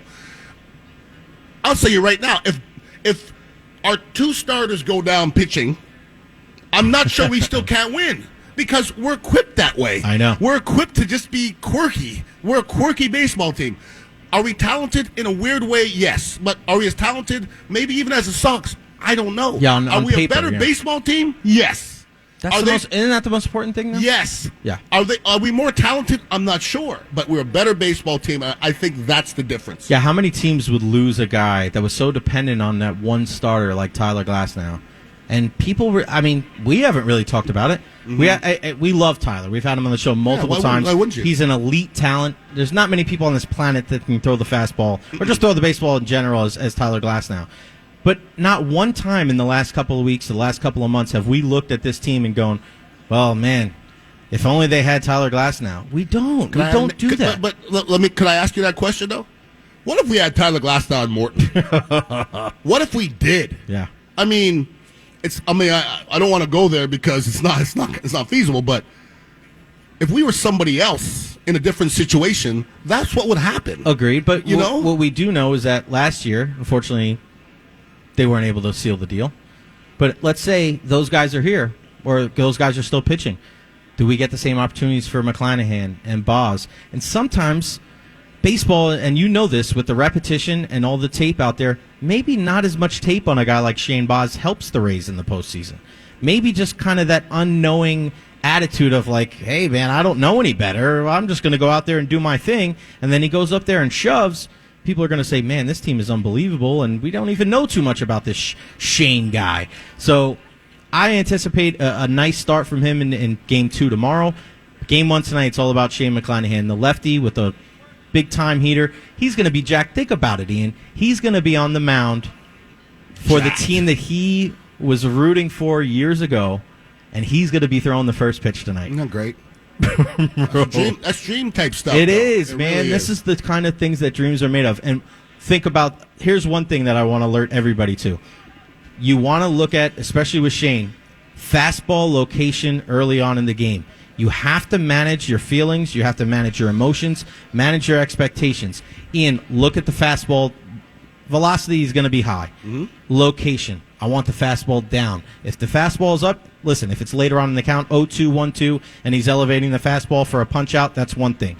But if he's trying to throw a fastball, let's say down and away, and he's releasing it high and away, that means his emotions are probably getting a little bit of the best of him. Sure. If he's dotting that fastball down in the zone like he does when he's really performing at a high level, then you know Shane McClanahan's locked in. So that's kind of a little bit of a teaser looking in the first inning. That's going to be a key for him, managing expectations and making sure, because for all good pitchers, you want to try to get to him early. Don't think that's not going to be the Boston's mindset going against McClanahan. Maybe my only concern would be that we're a young baseball team. We're very young. Yeah. And we have some people in key situations and key positions that are, when I mean young, I mean, 20. I mean, that doesn't get much younger than that. Wander's 20. 20. And we're depending on him. I mean, the kid was in high school like 2 years ago, and we're depending on him to be a big deal. Am I worried about it? No, but you got to be concerned a little bit that the moment isn't too much. But I think this kid's been waiting this his whole life. Rosarena is also young. You wouldn't think that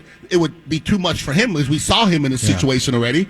And everybody else, I think, is okay. But we don't have as much experience as Boston. But I think we go into this series as the hunted. Yes. I think most people think that we're a better all-around team than Boston. One thing that we saw last year is that when you are a really, really good player, you're not just a good player in, under your own microscope or in your own ballpark. When the lights are the brightest, that's when you perform at your best. And we saw that from Randy Arozarena last year.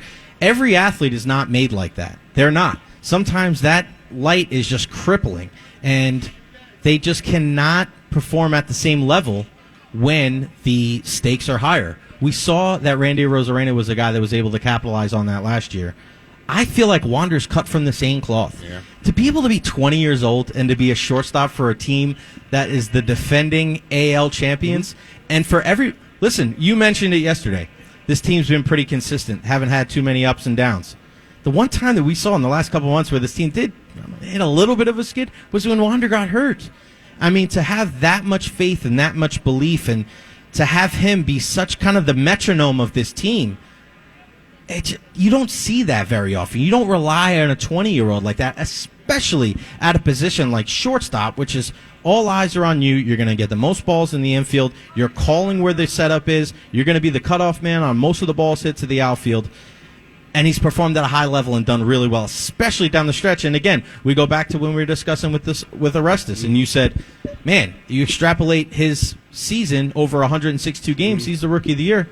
Well, I look at that and I go, he might be the Rays MVP candidate. And that's with Arozarena and Meadows and Lau on this team. Absolutely. And listen, I hope everybody's looking forward to this. Look, I see everybody's got a lot of energy. Much love to all the Beckles and Retcher listeners out here that are waving on their way through. We got much love for y'all, and you're the reason why we are on this air. So thank you, and we need to be the reason. We need to be the reason as fans. Yeah. Let's go out there, and as a whole, I said, stop caring about what other people think. It's a way to shut everybody else up. Show everybody tonight how ruckus we can get in the stands. How about that? I like that. Let them see that, say, damn, they got a full house. They'll make some jokes about it not normally being full, and let's show everybody what we can do, and let's rock and roll. It's Troptober, baby. All right, one more segment to go here on the program. You know what that means. It's time for Pick to Click and the Look Ahead. It's Beckles and Retro live from Tropicana. Rays, 95.3 WDAE and AM 620. WDAE traffic update. Delays on southbound 75 from south of the Selman to Gibsonton Drive. Also, we're seeing a bit of a delay on eastbound I-4 near I-75 and northbound 275 slow from just off the Howard Franklin Bridge to past Dale Mabry. Expect delays near Tropicana Field due to the Rays and Red Sox game tonight at 8. Already seeing delays southbound 275 between Roosevelt and 38th Avenue North. See traffic problems? Call the Safe Touch Security Traffic Tip Line 866-545-9500. Pay them instead. Visit rpfunding.com for details. NMLS 7168, Equal Housing. Watch Tennis Channel as the sport's top stars battle at one of the year's most prestigious tournaments, the BNP Paribas Open in Indian Wells, California. Exclusive to Dan Patrick, and here's what's trending from the iHeart Sports Network, presented by Mercedes-Benz. Shane McClanahan starts against Boston. It's Game 1 of the American League Division Series. Best of 5 series opens tonight. It's at the Trop. Bucks cornerback Carlton Davis will miss at least 3 weeks with a quad injury suffered in New England. The team placed Davis on injured reserve today. And more than a dozen former NBA players now facing federal charges. That's for their info you need before today's game at Tropicana Field. No, it's Beckles and Retcher, only on 95.3 WDAE and AM 620. Pick to Click. Mr. Pazzo, let us know the verdicts from last night, please. The verdict from last night, Pick to Click, presented to you by the original Louisiana brand hot sauce, the hot sauce of the Tampa Bay Rays. Last night we asked you for a Dodger and a Cardinal. I had Mr. Trey Turner, who went 2 for 4, and Dylan Carlson of the Cardinals, who went 1 for 4. Jay, you had Clay Bellinger, 1 for 2, and Clay Bellinger. And Clay's the dad. Damn, I'm old. Nolan Arenado, who went 0 for 4. Ian, you win with Mookie Betts, 2 for 4, and Goldschmidt on St. Louis, 1 for 3. Today, a Ray and a Red Sox. Go, Ian. I'm going a Rosarena, and I'm going Bogarts. Hey, Hesses. Hesses? Yeah, the Hesses. Hey, Hesses. Hey, Hesses. The Hess Toy Trucks. No, go ahead, Jay. I'm gonna go with Wander Franco and Rafael Devers. And I am taking Yandy Diaz and Hunter Renfroe. Pick to Click was presented to you by the original Louisiana brand hot sauce. Bring the heat. How dare you? It sounds like you're offended by that pick. I am. Why are you offended? I don't know. I don't know either. And tomorrow he'll be allegedly back here tomorrow, allegedly. And if we are, we have to look ahead to that. And the look ahead is brought to you by my dude, John Howard, the home loan expert. Visit TampaHomeLoanExpert.com today. What do we have, Ponzo? All right, tomorrow we're going to have a gentleman from the Believe Dolphins podcast. His name is Sam Marcoux. He also moonlights as a stand-up comic. So I'm interested to talk to this guy and hear what he has to say about the Dolphins. 4 o'clock, Captain Mike. 4:30, Lisa Ann. 4:45, Greg Wolf. 5 o'clock, Doug Wechter will join us. We have a barn burner. Dougie Fresh. As we normally do on Fridays. So hopefully our lines will be better, and hopefully we'll be a little smoother tomorrow. They are. They were as the show went on, which was good. What's your series prediction and game prediction? You know, I already said it yesterday on the show what I'm doing with. I'm going to give Boston 1. 1? Yeah. The second one. They call me Bobby Brooms. Okay? Bobby Brooms. Sweep. 3 games. Good guys. I'm not going to tell you what they really call you, but Brooms is good. Oh, yeah? Yeah, it's all right. It's okay. What you don't know won't hurt you. 4-1. Yeah? Race. Boston jumps out to a 1-0 lead early. McClanahan settles in. Today, 4-1? 4-1. 3-run Jimmy Jack for Franco. I got dinner. Solo I shot got your dinner for tomorrow. It's Rosarena. 4-1. 4-1? I got your dinner tomorrow. I'll even bring it to you. Yeah? I'm a nice guy. Oh, still waiting on the $100? Yeah, I'm still waiting on the $100 from the bet. Well, the season just ended, so I'll give it to you. It ended a long time. No, it just ended 2 days ago. That bet ended a long time ago. You don't get paid till the season's over. Now the season is officially over. Regular season? I'll get you. Yeah, it's regular. Nice. It's the first playoff game, so you need your money. Tomorrow, 3:45. Don't forget, we're going to do our 3 picks. Yeah. We've been on fire. We lately, have bro. been on fire, and We've been on fire. I would take your monthly check and bet it on whatever I pick tomorrow. Exactly. Because I'm not going to do it because I'm getting smarter than that. I'm getting smarter with my old age. That's one thing I am. Well, it's funny you say that because Aaron always asks me, who do I pick in the UFC fight? Whenever I'm with him, it's 50-50. Yeah. If I'm not with him, I'll go 7 in a row. Yeah. When it's not your money, it's oh no. Easy money. It's so easy when it's not your money. And I tell you what, when you're not, now that I'm not betting on any games, I'm finding I'm enjoying them more. Like I thought I was enjoying them before because I was betting. There was less enjoyable. Really? Now that I'm thinking, yes, I got to a point where, and I didn't have a problem gambling because I enjoyed to do it. I got to a point where, like, I would have bet on tonight's game just because I'm watching it. Yeah. Like I got to a point where I was betting on games just because not because I knew what was going to happen. Yeah. Just to bet on it. So you got to grow up sometimes, you know. Yeah. No, I don't think so. That's true. They say men. I might be back. You know, men mature in their 40s. I go. I don't think so. Well, I'm 54 and I'm still waiting for myself to mature, but I'm in no rush. I'm good. I'm surprised we haven't seen the great Wayne Gonzalez yet. Actually, I would think Wayne probably goes through the other door because his seats are on the other side. That's very true. You know what I mean? And he has those bougie seats that probably has the special parking passes. Somebody was asking me last night, or telling us on the Bartow 4DA text line, that Wayne was really good at softball, that we need to get him on the Pindingos. I can see Wayne play softball. Well, can I tell you something? Wayne's not young either, and Wayne's shoulders are jacked. Yeah, so that's like I go fishing with Wayne, and he goes, "Hey, you cast this," and I go, "You think my shoulders are good? Why would you think my shoulders are good out of every... You've known me for a while. How many times you see me doing this with my shoulders? Yeah. Like, you don't know anybody has worse shoulders than me. On purpose. Well, do yourself a favor. How old are you? 36. Okay. Oh. I played from 7 to 31. So that's 25 years. So until you're 56, run into that tree over and over and see how your shoulders feel. No thanks. Not so good. Pendingo's 27-0 last night. 27-0. 27-0 to move to 7-0 on the year. What are you, Urban Meyer, trying to run up the score on folks? I don't know. I just changed the lineup and we got 27 runs. So it's good when people don't second guess. Well, I'll tell you what. You were the Kevin Cash of softball, of irrelevant softball. I'm the Kevin Cash of the Pendingos. That's what I'm saying. We appreciate everybody for tuning in. Don't go anywhere. I will be back for the next half hour with the perfect pitch by the Rays. Because that's what it's going to be today. So everybody enjoy the game. We'll be back tomorrow at 3 o'clock talking about this victory. Let's get it going. Go Rays. Have a wonderful night. Peace out.